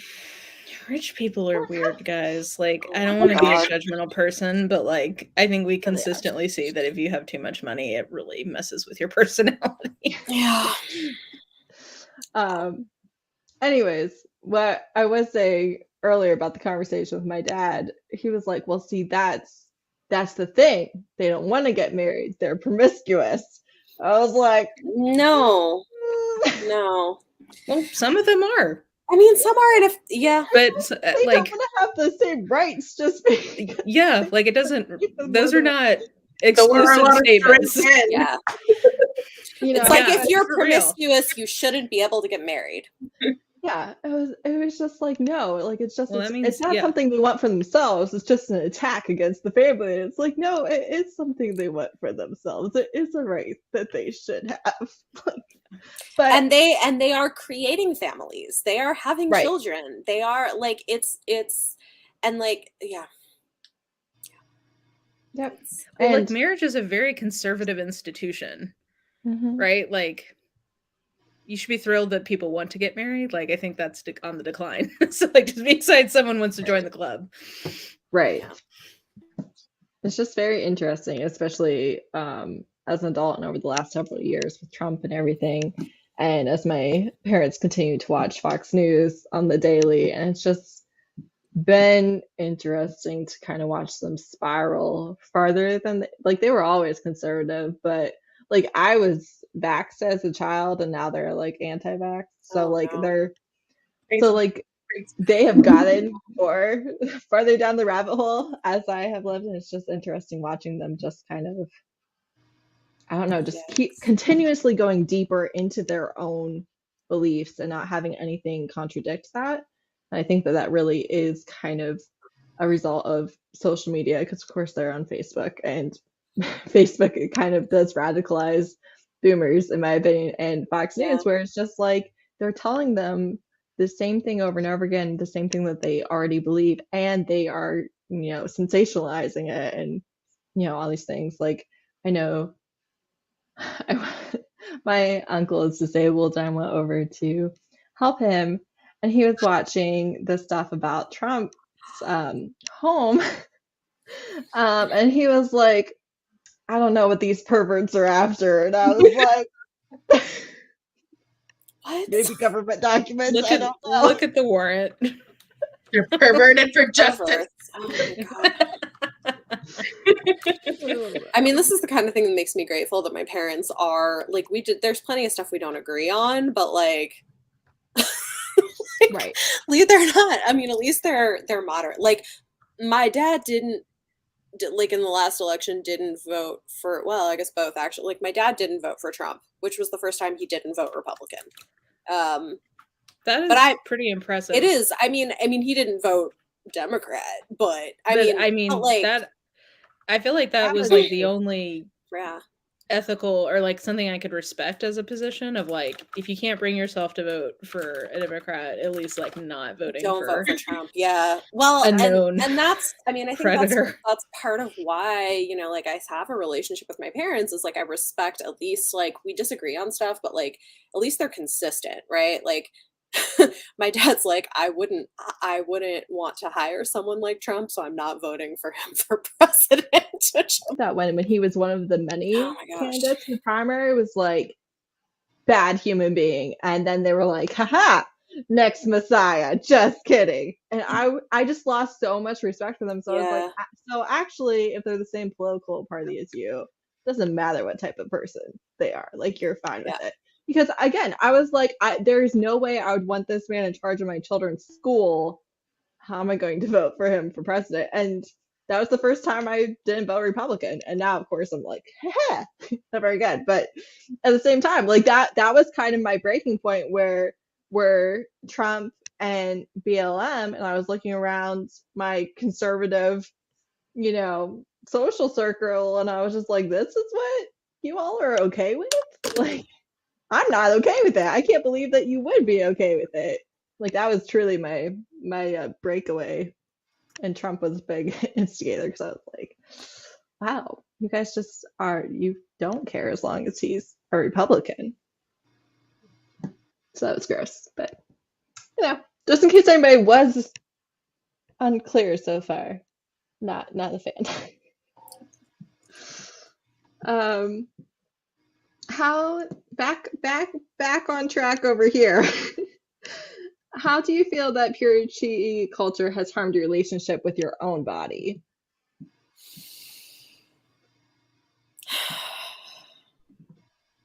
I mean, I've been in, like, that's a long conversation. It's been years of therapy. I'm laughing because I agree. Yeah. How do we unpack that? I think for me personally, I have never been able to. Oh, wait, hold on. I missed the private chat. I'm so sorry. Oh, no, sorry. There's just like somebody was at my door and I was like, I hope they go away. I don't know who that is. We will bear witness. Yeah, if you need anything. The devil. Anyways, okay, what was I even saying? I don't know. I was like, oh, is someone trying to get off of the live and I didn't know this? No, I'm so sorry. Anyways, I know, like, for me, especially with like the modesty standards that I was raised with, it's not that I have trouble with other people showing skin, but I truly have trouble for myself. Like, it was a process to wear shorts. It was a process to wear pants. It was uncomfortable, but at the same time, I was like, I will absolutely not be wearing skirts for the rest of my life. But even like, I cannot show cleavage. Like, I cannot. From like here to like mid thigh, I can't do it. Like, I'm so personally uncomfortable with it. And I'm like, and of course I do have a little girl, and it's just been interesting to raise someone who, she's only 4, but who is so comfortable with their body. Like, we never think twice about any of the things, at least currently. Whereas at her age, oh, I knew to pull my skirt down. Like, I knew not to like sit with my legs where you could see up my skirt or anything. And, you know, it's just interesting, even at that early of a stage to be like, no, like you're one, you are a literal child. Literal child. And two, like you can wear whatever you're comfortable with. Because I don't think I will ever I don't think I'll ever move past where I'm at with that. I've made progress. I'm happy with my progress, and I don't necessarily feel like I have to show more skin, right? But I know where that comes from, and I don't think I'm ever going to be comfortable doing it myself. So I mean, I think I've been, well, first of all, I didn't grow up, I think, as conservative with that as you did. Like, I wore pants and stuff. It was more like, how much skin are you showing? And like, what kinds of swimsuits should you be wearing? And like, with being a fat woman in a place with beauty standards that tells you like, oh, you shouldn't dress a certain way unless you are thin, and like kind of a process of me pushing back on all of that and like learning to like love myself as I am and my body as it is. And so part of that for me has been doing things like buying crop tops because they're on trend and wearing a two-piece swimsuit. Like, like I have like I mean, it's high-waisted bottoms, but like I have a bikini I've been wearing all summer to the pool with my kids. And, I mean, like it's fairly covering, like I'm comfortable in it. But it's like I have pushed myself to do things that I wouldn't have done or wouldn't have been allowed to do when I was growing up. And I think there's been something healing about that of being like, listen, like bodies are bodies, and like you should wear what you're comfortable in and what you like and what makes you feel good. And that is definitely something I've sort of pushed. And all bodies are good. And I tell my kids that all the time. I'm always like, wait, they're like, oh yeah, all bodies are good bodies. I'm like, that's right. Like, so I'm always like, if I hear, what was that? Did I hear your friend making a fat phobic joke? What do I say? Like, I'm just like, I have like no tolerance for it. And I don't know, like, for me, that's been important. I think the other piece of it has been pushing back on this idea that like when you get married, your body is not your own, it belongs to your spouse. And Yes. and so like kind of taking that back in different ways, I think has been important. That like, no, his body belongs to him and my body belongs to me, and like because we like love each other and want to be intimate, we might be, but like that's a whole thing. So yeah, no, 100%. And so I think, and I love following people on TikTok too, like fat fashion creators who wear stuff. Like, I don't know, it's just, and I try to model some of that too, because I'm like, I wish that I had seen people being comfortable. And even, I don't know, it's like, listen, like little stuff, like I purposefully do vlogs where sometimes I'm wearing makeup and sometimes I'm a mess, because I feel like there's value in modeling. Like, it's okay to just be you, and it can be multiple things, and it's okay to look like made up, and it's okay to just not. And like not create some false idea of like what we have to look like all the time. So like I think I kind of intentionally do that, even like the content I create. So, anyway, that's a lot. no, that was really good and very relatable. Yeah, I mean, I definitely don't feel like I've had a good, like it's been hard to deprogram, like Heather was talking about, from some of those standards. Like I still, for instance, cleavage, it's not that I won't show it, but I constantly have no idea what is or isn't appropriate. Like I'm always like vacillating between like, I can show what I want, like it's fine, I have big boobs, deal with it. And then being like, no, like this is not, professional, or it's not appropriate, or I don't know, like whatever the word is. So I like still take people with me to dressing rooms sometimes, and I'm like, too much titty? Like, Right. I can't tell. Yeah. I know my sister has talked to me about that, about how if you aren't able to decide for yourself what you're comfortable with, then as an adult, or whenever you are able to, you kind of have to go to extremes to realize, oh, actually, I am not comfortable with this, or this is not appropriate, or this is not me. Like you kind of miss out on those years where you should be able to experiment with whatever you want. And instead you're doing that in your 20s or 30s. I know that's the whole thing on TikTok. It's like oldest daughter of conservative evangelicals. How is that very delayed teenage rebellious stage hitting you? 100%. Well then. Yeah. What about you, Carla? I don't know. I guess being that I was a rebel since, getting pregnant at 18, I did personally do away with a lot of that. And even though I will say this, I grew up with a single mom, right? And she herself was as conservative as she is. She would fight the older uncles and be like, "What are you talking about that I can't wear pants up on at the altar? Like, what are you talking about? What does that have to do with my divinity?" Like, she would have those discussions, Right. So I guess I did grow up with that kind of mentality that, like, if you look good, you look good with this or with that. Of course, you can't show too much, right? But I just have to keep bringing up my daughter because, like, she's the one who wears the crop tops now and the cute little outfits, showing this, showing that, and even my mom's okay with that. It's like I feel like my kids are healing all of us, really. Like my mom will be like, "Well, okay then. I see you. That's how you're going to. Okay." And then I'm over here like, "Yes, get the crop top. Yes, looks great. But I remember a time when it's just like if your skirt was too short for at church, you had to sit in the last row. Like you couldn't have any men behind you at all. And then the clothing restrictions is based on someone who's not curvy as well, right? Because I'm plus size. I've always been plus size. Things will not fit the same on me. Those skirts will not fit the same on me. Right. Neither the shirts, So who is that standard based on? Yeah. As well. Yeah. Yes, very much so. I think that is a big factor. Also, I do think that it can be difficult for men as well, not only to not learn to control their own sex drive or lust or what have you, right? Because it really does it's kind of like, no, like you can't help it. They need to cover up. And it's like, no, that's not healthy. That's not healthy for you, much less for anybody else.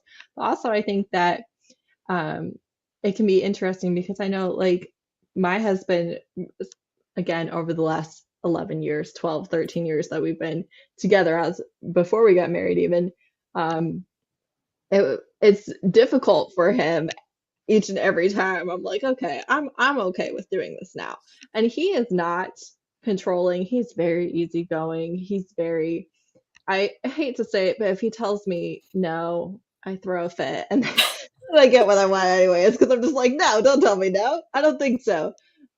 So that's maybe not the healthiest thing, but I do that more often than not because I really like getting my way, and he will give in. So I'm just like, well, if it works, what am I just supposed to be the better person here? I don't think so. But anyways, it's been like for him, it's been a struggle because it is like, I don't want you dressing that way for other men, and it's like a deconstruction Of of like it's not for other men. It's for me or maybe other women, but like me mostly. Like, yeah. Well, also, I think how to say this? I'm not encouraging men to be creeps. I'm not encouraging anyone to be a creep. But at the same time, I think that there's very much like a purity culture idea, like the whole thing, like bouncing your eyes of like, yeah, I can't get a boner from anybody besides my wife. And it's like, that's not realistic. Like, you're allowed to find other people attractive. You're allowed to have like a little like frisson of like, oh, okay. Like, it's not the worst thing in the world if you see somebody in yoga pants and it gets you, a little saucy. That's fine. Like, don't perv on her. But like, I think the kind of starting premise of like, you can't wear anything that will ever make a man have lustful thoughts is like a false construct. Absolutely. A, because you can't control that, but B, like, who cares? Like, have some lustful thoughts. Yeah. Life is short. Have Well, some lustiness in And your I think life. that's part of the problem, honestly, is that when you grow up with this idea that like even like the smallest lustful thought is just as bad as like SA, right? Like Exactly. there's no sense of like of where the lines should be. If you cross Right. one line, you might as well cross the others, I guess, you know. And Right. so like how are men supposed to, or people just in general, but like how are men supposed to learn how to differentiate between like, okay, I had a lustful thought, the end, versus like further actions that you take based on that like those are two very different things. And like similarly, honestly, like there was always this thing of like, oh, like don't kiss or don't touch or don't like be in a room together because you're going to end up having sex, which I'm like, there are a lot of steps between kissing or being in a room together with the door closed and having sex. Like there are a lot of decisions that get made and it just all Right. gets collapsed. And I just think, which gets into the whole like why I think these religions are very prone to having abusive dynamics, because everything gets conflated. It's all the same. So like having a consensual sexual encounter with an adult is the same amount of sin as having a non-consensual Yes. like Yes. violent abusive relationship with a child or Yes. encounter with a child. Like all of that is really dangerous because it is like when you make everything the same before God, it practically ends up flattening the very real distinctions between that extreme that I mentioned, but also exactly what you're talking about, Bethany. Like there is a difference between, you know, touching a boob and having full on penetrative sex. Like those are not the same things. No. And No, they're not. yeah. Well, and like, Yeah. I mean, I think I'm glad that I think by the time I was dating my husband, I kind of moved, because for a long time I was like, well, I'm just not even gonna like kiss anybody because that's like, because I wanted to be the best. Yep. And that was the best. My like Virgo moon self was yeah, like, I mean, the because rule is... right, well, because that was the thing, is I was like, well, yeah, like I could kiss somebody, but then it wouldn't be like ideal, and like I could be better, and so like that was kind of like, so I finally had gotten to a place of like, okay, well, I'm at that point at least was still like, well, you know, I know like we don't want to we want to wait to like have sex, so what are like the boundaries we're comfortable with. And like at that point, I mean, this is like maybe TMI, but like I like at that point I was like, okay, as long as like we don't cross specific boundaries of like clothing and specific places and whatever, like I just am gonna stop thinking it matters like what the results or physical reaction to like making out is. And that was a big step for Yeah, that at that point. But I think what that taught me was like, you can do that and choose not to have sex and not have sex. You know what I mean? For like a year. Like, I don't know. I just, it's not like, yeah. Yeah.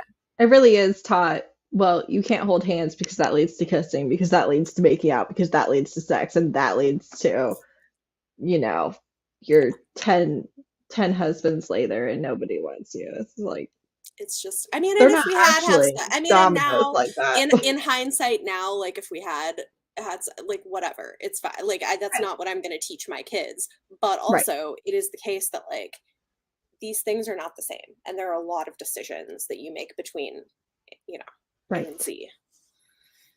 Yeah. So yeah, we haven't really talked about this, but also like consent in purity culture is so non-existent. Like I don't know, but that's a whole other layer. I don't remember us going over consent at all in all those courses that I took. That both partners have to say, yes, I'm willing, yes, I want to, or how to respect if someone says no, you know. Yeah. No. We didn't go over it. I hit that hard with my kids. Consent with like tickling and hugging, and like it's like they said no, it means no. Right. Did you ask if they want a hug? Did you ask if did they they want to be tickled? enthusiastically consent to that hug? Oh, Does their face, do you see their body? They didn't say no. Does their body language look like they're liking that? Then stop. right. Right. Yep. It's so much. It's so much of that. I think also that purity culture, like Mara was saying, it really does kind of take out the balance of everything. I can't, there's another word that I want, but I can't think of it. But it's like for purity culture, it's like I saw a boob. Like, what am I supposed to do? Yeah. And then if you have one either dated or watched porn or what have you, then that's not like life changing, I guess. It's not like this huge thing. It's just normal. Like, Yeah. it's no big deal. It's no big deal that that girl's in a bikini. Like, it's no big deal, regardless of whether I'm attracted to her in it or not. But for someone in purity culture, it's like temptation Yeah. presented by the devil. And it's like, no, that's not. It's fine. It's okay. And also, it does get to be very weird with, underage people who have developed and or your own children or other people's children, or like that's your niece. Oh, like Like, all the weird, like, don't wear shorts when there are men in the right. house, or Yeah. like, Yeah. it's Yeah. just like, these are your literal relatives, and I am a literal child. Like, what Right. are you talking about? This is wild. Yeah. Exactly. Yeah. That's a lot. I guess one other thing we haven't really talked about is how I think purity culture can also, we've touched a little bit about on this, but I do think it can also enable abusive relationships and toxic relationships super easily. And like, I know I dated somebody where in hindsight it was not like not healthy, who had like some very specific opinions on like what I should and shouldn't be wearing because of how he felt about it, and among other things. And I just think that like purity culture sort of teaches you that like that's normal anyway, and so I think it can really easily enable like controlling behavior that's not okay and not healthy. That happened to a good friend of mine in high school. She was dating someone who, like, was really, I don't know the extent of the abuse, like, that's not mine to get into, but like, he was certainly emotionally and verbally abusive to her, specifically over what she was wearing. And in hindsight, like, I wouldn't be surprised if that was also physically or sexually abusive, like, just based on like, as an adult looking back on some of the context clues. But yeah, I mean, like, I think that culture really allows that to flourish. Plus, I always find it alarming the amount of verbal abuse that people are comfortable inflicting in public.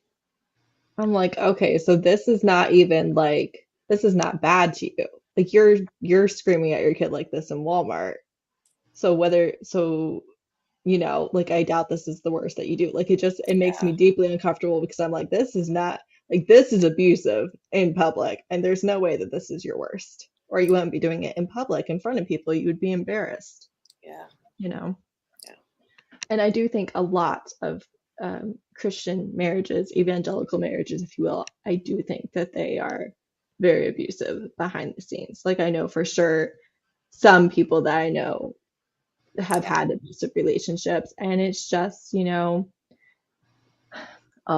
I really truly get so angry at this, but you can't damage their testimony, or love and forgive, or God wants you to stand by them. And I'm like, I do not care what your reason is. God does not condone abuse. Yeah. Like, he does not condone abuse. There is zero scenarios where the right thing is to continue to subject yourself and others to abuse.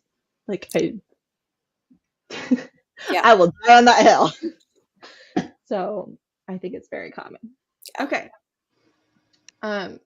We're gonna wrap it up. I do want to know, do you think that where you are now, do you think that purity culture made no difference in kind of where you ended up being comfortable, if it made you more prudish, or if it maybe made you experiment and do things that, if you weren't rebelling so hard against it, if you weren't reacting to it, if maybe you wouldn't have swung so far the other way?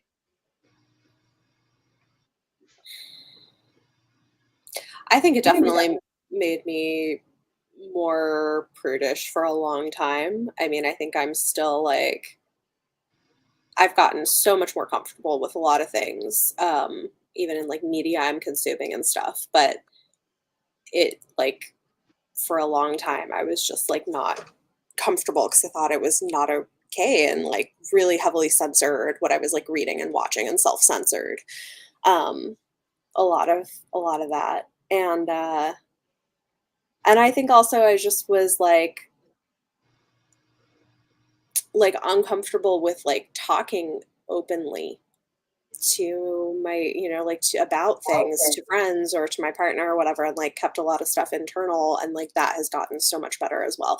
But it's hard and it takes time, and it's weird because like I never had a problem communicating very clearly my thoughts and feelings and opinions on anything else except this. And like, because I think there's just so much baggage and shame and stuff associated with it, and it takes a long time to work through it and get past it. Yeah, I mean, I think it has been a very negative influence on my life, and it's something that I wish I could say I thought it was going away, but I think in some ways it's better from like some of the stories I hear, but I think in other ways it's worse. Like I think that some of the sort of like more like moderate flavors of conservative religion are being a little more aware of some of these. Well, like also just like from a functional standpoint, I think there's been some level of recognition of like, if you tell people that like if they do anything sexual, they will immediately like something bad will happen to them, or like they'll get a disease, or they'll like whatever. Um and then that doesn't happen, it's a very big faith underminer. So I've noticed, just based on like some of the tendrils I still have in that world, I think it's like there's been some uh introspection on that just like from a functional standpoint of trying to keep kids in the faith, that's not a good message, because if they do something sexual and then they don't like immediately burst into flames, it undermines their faith. So I do think in some ways it's getting better, but like yeah, I think that it's still definitely there. It's really toxic, and definitely has damaged my relationship to myself, my like choices that I've made with my sexuality, like all the things. It has not, I can't really think of much that's been positive from it, other than I think it kept me from getting in a relationship with somebody with whom I would be deeply incompatible now. Like that might be the only benefit. It's that I didn't end up marrying someone young, because I wasn't ready to get married, so I didn't date. So maybe that's the only benefit, is it defeated itself in keeping me tied into the religion. So I think despite as sex positive I'd like to think myself as, there's still things to this day that I'm not comfortable with. And there are days that those things are strong in my head and will constrict me when it comes to, intimate moments. I do see myself when I come out of that brain fog that I put myself in. I'm like, well, why was I holding back? Where is this coming from? This resistance and this fear. And this person that I have been trusting, I've been married to my husband for 13 years. Yeah. So like, what is this? Where's Yeah. this fear and this resistance, and for what? And that's what trauma is. That's religious trauma. That's how it is. It'll come out of nowhere without explanation. So I would say yes, it has a direct correlation right now into my sexuality, despite how okay I am with a lot of other things. Yeah. Yeah. Yeah.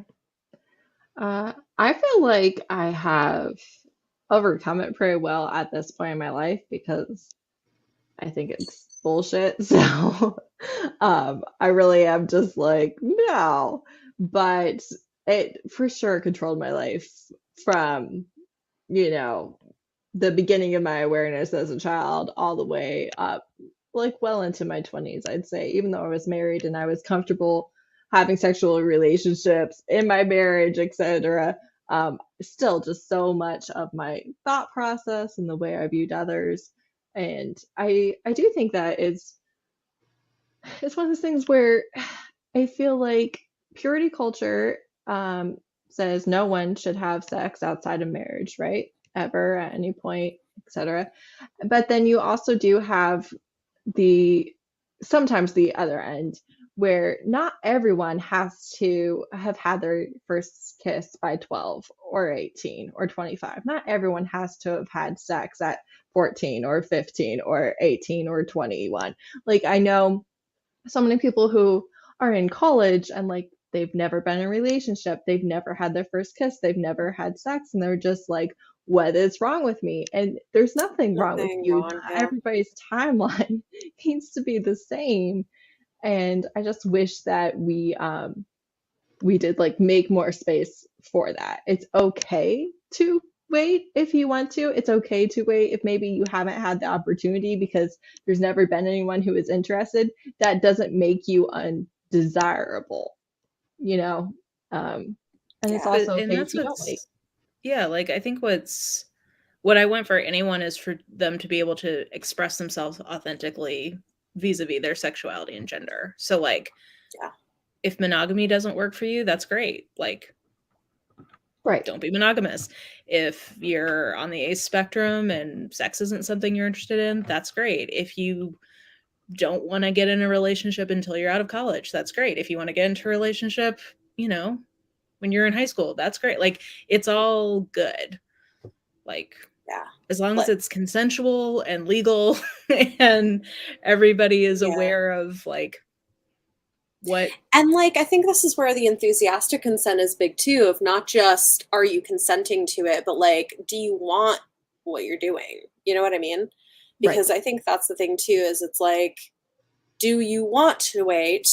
Or like just as much, like, do you actually want to be having sex, or are you doing it because you feel like you should? Like, because I think I've heard people talk about both of those things happening, as opposed to it being something that is like a natural outgrowth of like where you're at and the person or people that you're with. So yeah. Absolutely. Brie is summing it up very well. Mm-hmm. I know. I love Brie. Avery. Perfect. That's exactly with whoever they want. Yes. Mm-hmm. Yes. Yeah. And I think that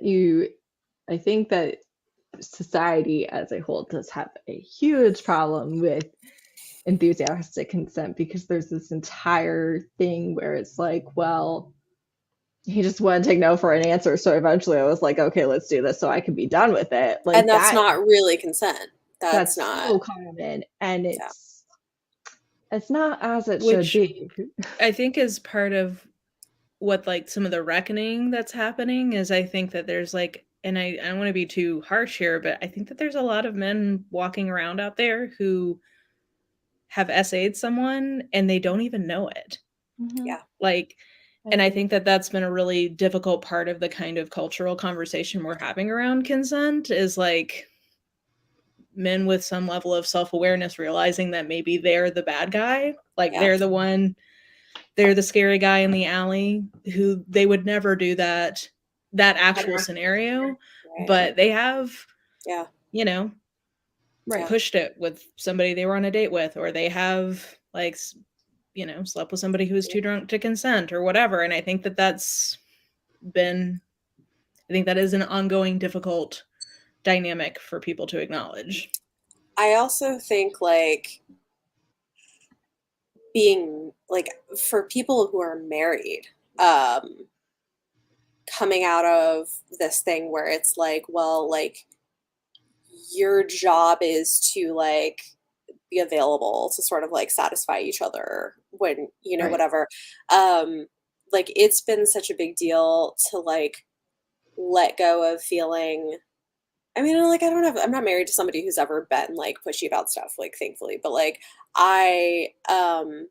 but like for me internally, because like most of it is like whatever I tell myself I'm supposed to be doing, is like letting go of telling myself, like feeling obligated to, on some arbitrary schedule or so on some level of frequency, want to have sex and like let it be what I actually want and when I actually want and not feel it like. And I literally have like in the past compared it to like, oh, well, it's like going to the gym. Like once you get there, like it ends up being good. You know, like literally this is like how you, and so, and now I'm like, that's, no, sex is not actually like going to the gym. And that's probably not a great analogy for it. Like, of like, well, you should do it and it'll probably end up like being a good thing once you get there anyway. Like, that's not. Right. Yeah. I think, and I think too, again, like romance novels can be that buffer to actually, and I know for me, because again, same thing, absolutely. My husband has a higher sex drive than I do. He just does. And again, for a long time, he was not okay with self-love because he assumed that like I would be hurt and offended and like upset if I ever found out. So he just didn't. So for me, honestly, I don't mind doing a quickie that is not about me. Like, cool. But that's if I feel okay and if I say yes and all those things. But like I am willing to say yes for a lot of things. But it's so funny because any no with him, it is a no. But it's also not always verbal no's. So I'll be like, I thought that you wanted to do stuff after the kids' bedtime last night. And he'll be like, you said you were tired. I was like, yeah, I said I was tired. I didn't mean it will not happen tonight. I was just commenting like, oh, I'm tired.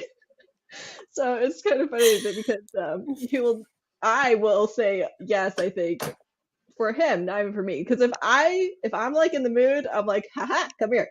And then I get what I want, right? Every time.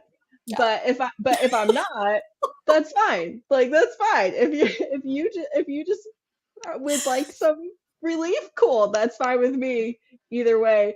But my back hurts, my neck hurts. Just like, oh, and then he won't ask.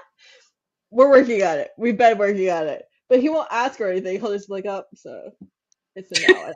And I never knew that was like a whole conversation in his head. They're like, oh man, she said she was tired. I guess not. Maybe tomorrow. I feel really bad that, just what you're saying about his feelings about self-love. Like I really do feel bad that that's, I think, a big experience for a lot of men in purity culture is like a negative reinforcement around like what is something so natural and something like so important to your mental health. Yeah. Like, oh man. Yeah. Like that. I mean, we not too long ago had a conversation about that also. And like, again, same. It's because like my feelings on it have changed dramatically since we got married 11 years ago. So like, it's like navigating this kind of stuff in a long-term relationship is interesting. Because you don't always think to point out that you've changed your mind. And then it's like, no, I changed my mind like 5 years ago. We just didn't talk about it. Right. Because we were raising small children and we were busy. And Right. Yeah. Yeah. That's rough. And I think, again, purity culture, just like toxic masculinity, just like the patriarchy, it harms everyone. Obviously, we do often focus on the harm it does to women, but it harms men, it harms gay men, it harms non-binary, it harms femmes, it harms everyone. Like, it really is hurtful in different ways for everyone. No one is a winner except those who are holding like institutional power to be able to like use that as a lever to control other parts of your life. Like, Right. That's the only people who are winning. Right. I agree. Okay. Do you want to be done, or do you want to do a rapid fire kink based on purity culture thing? I'm good either way, because we're already 10 minutes over. I don't know. Up to I probably don't have much more to say about that than I have said, but other people might. All right, so we'll be done. I will include my kink list in another live, which I do lives constantly, so we'll be fine. Yeah. But I love lives. I do. They're like my favorite content. I feel like I like watching other people's. Mara already has like 2 scheduled. I'm like, yes. I have missed doing them.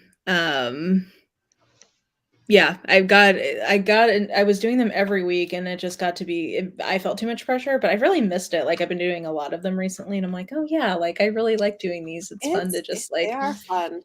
It's like structured hangout time. Yeah. Well, we've Mara's on Seems good. Yeah, same. Well, tomorrow night we're doing Mara's on one. We're talking about all this Barnes and Noble stuff. So yeah, I have the notification turned on. Nice. Heather is on it. I love it. But, all right, thank you everyone in the chat for watching, and I know some of you are saying you have to watch the replay, Breen. Thanks for doing that as well. But thank you to Bethany, Mara, and Carla. I really appreciate you guys talking to me about this. I know some of it is a struggle, and maybe you don't want to tell everyone on the internet all of your inner struggles and trauma and history, but I do really appreciate you talking about it with me. I know how much it can help people to feel seen and realize they're not the only ones who not only went through this, but maybe had the same process or the same reaction or are still facing the same issues in their own mind because of it. So really do appreciate you all taking the time to talk to me about it. So thank you. Thank you for having me. Thanks Good night, for having everyone. Having us. Bye. Bye. Bye.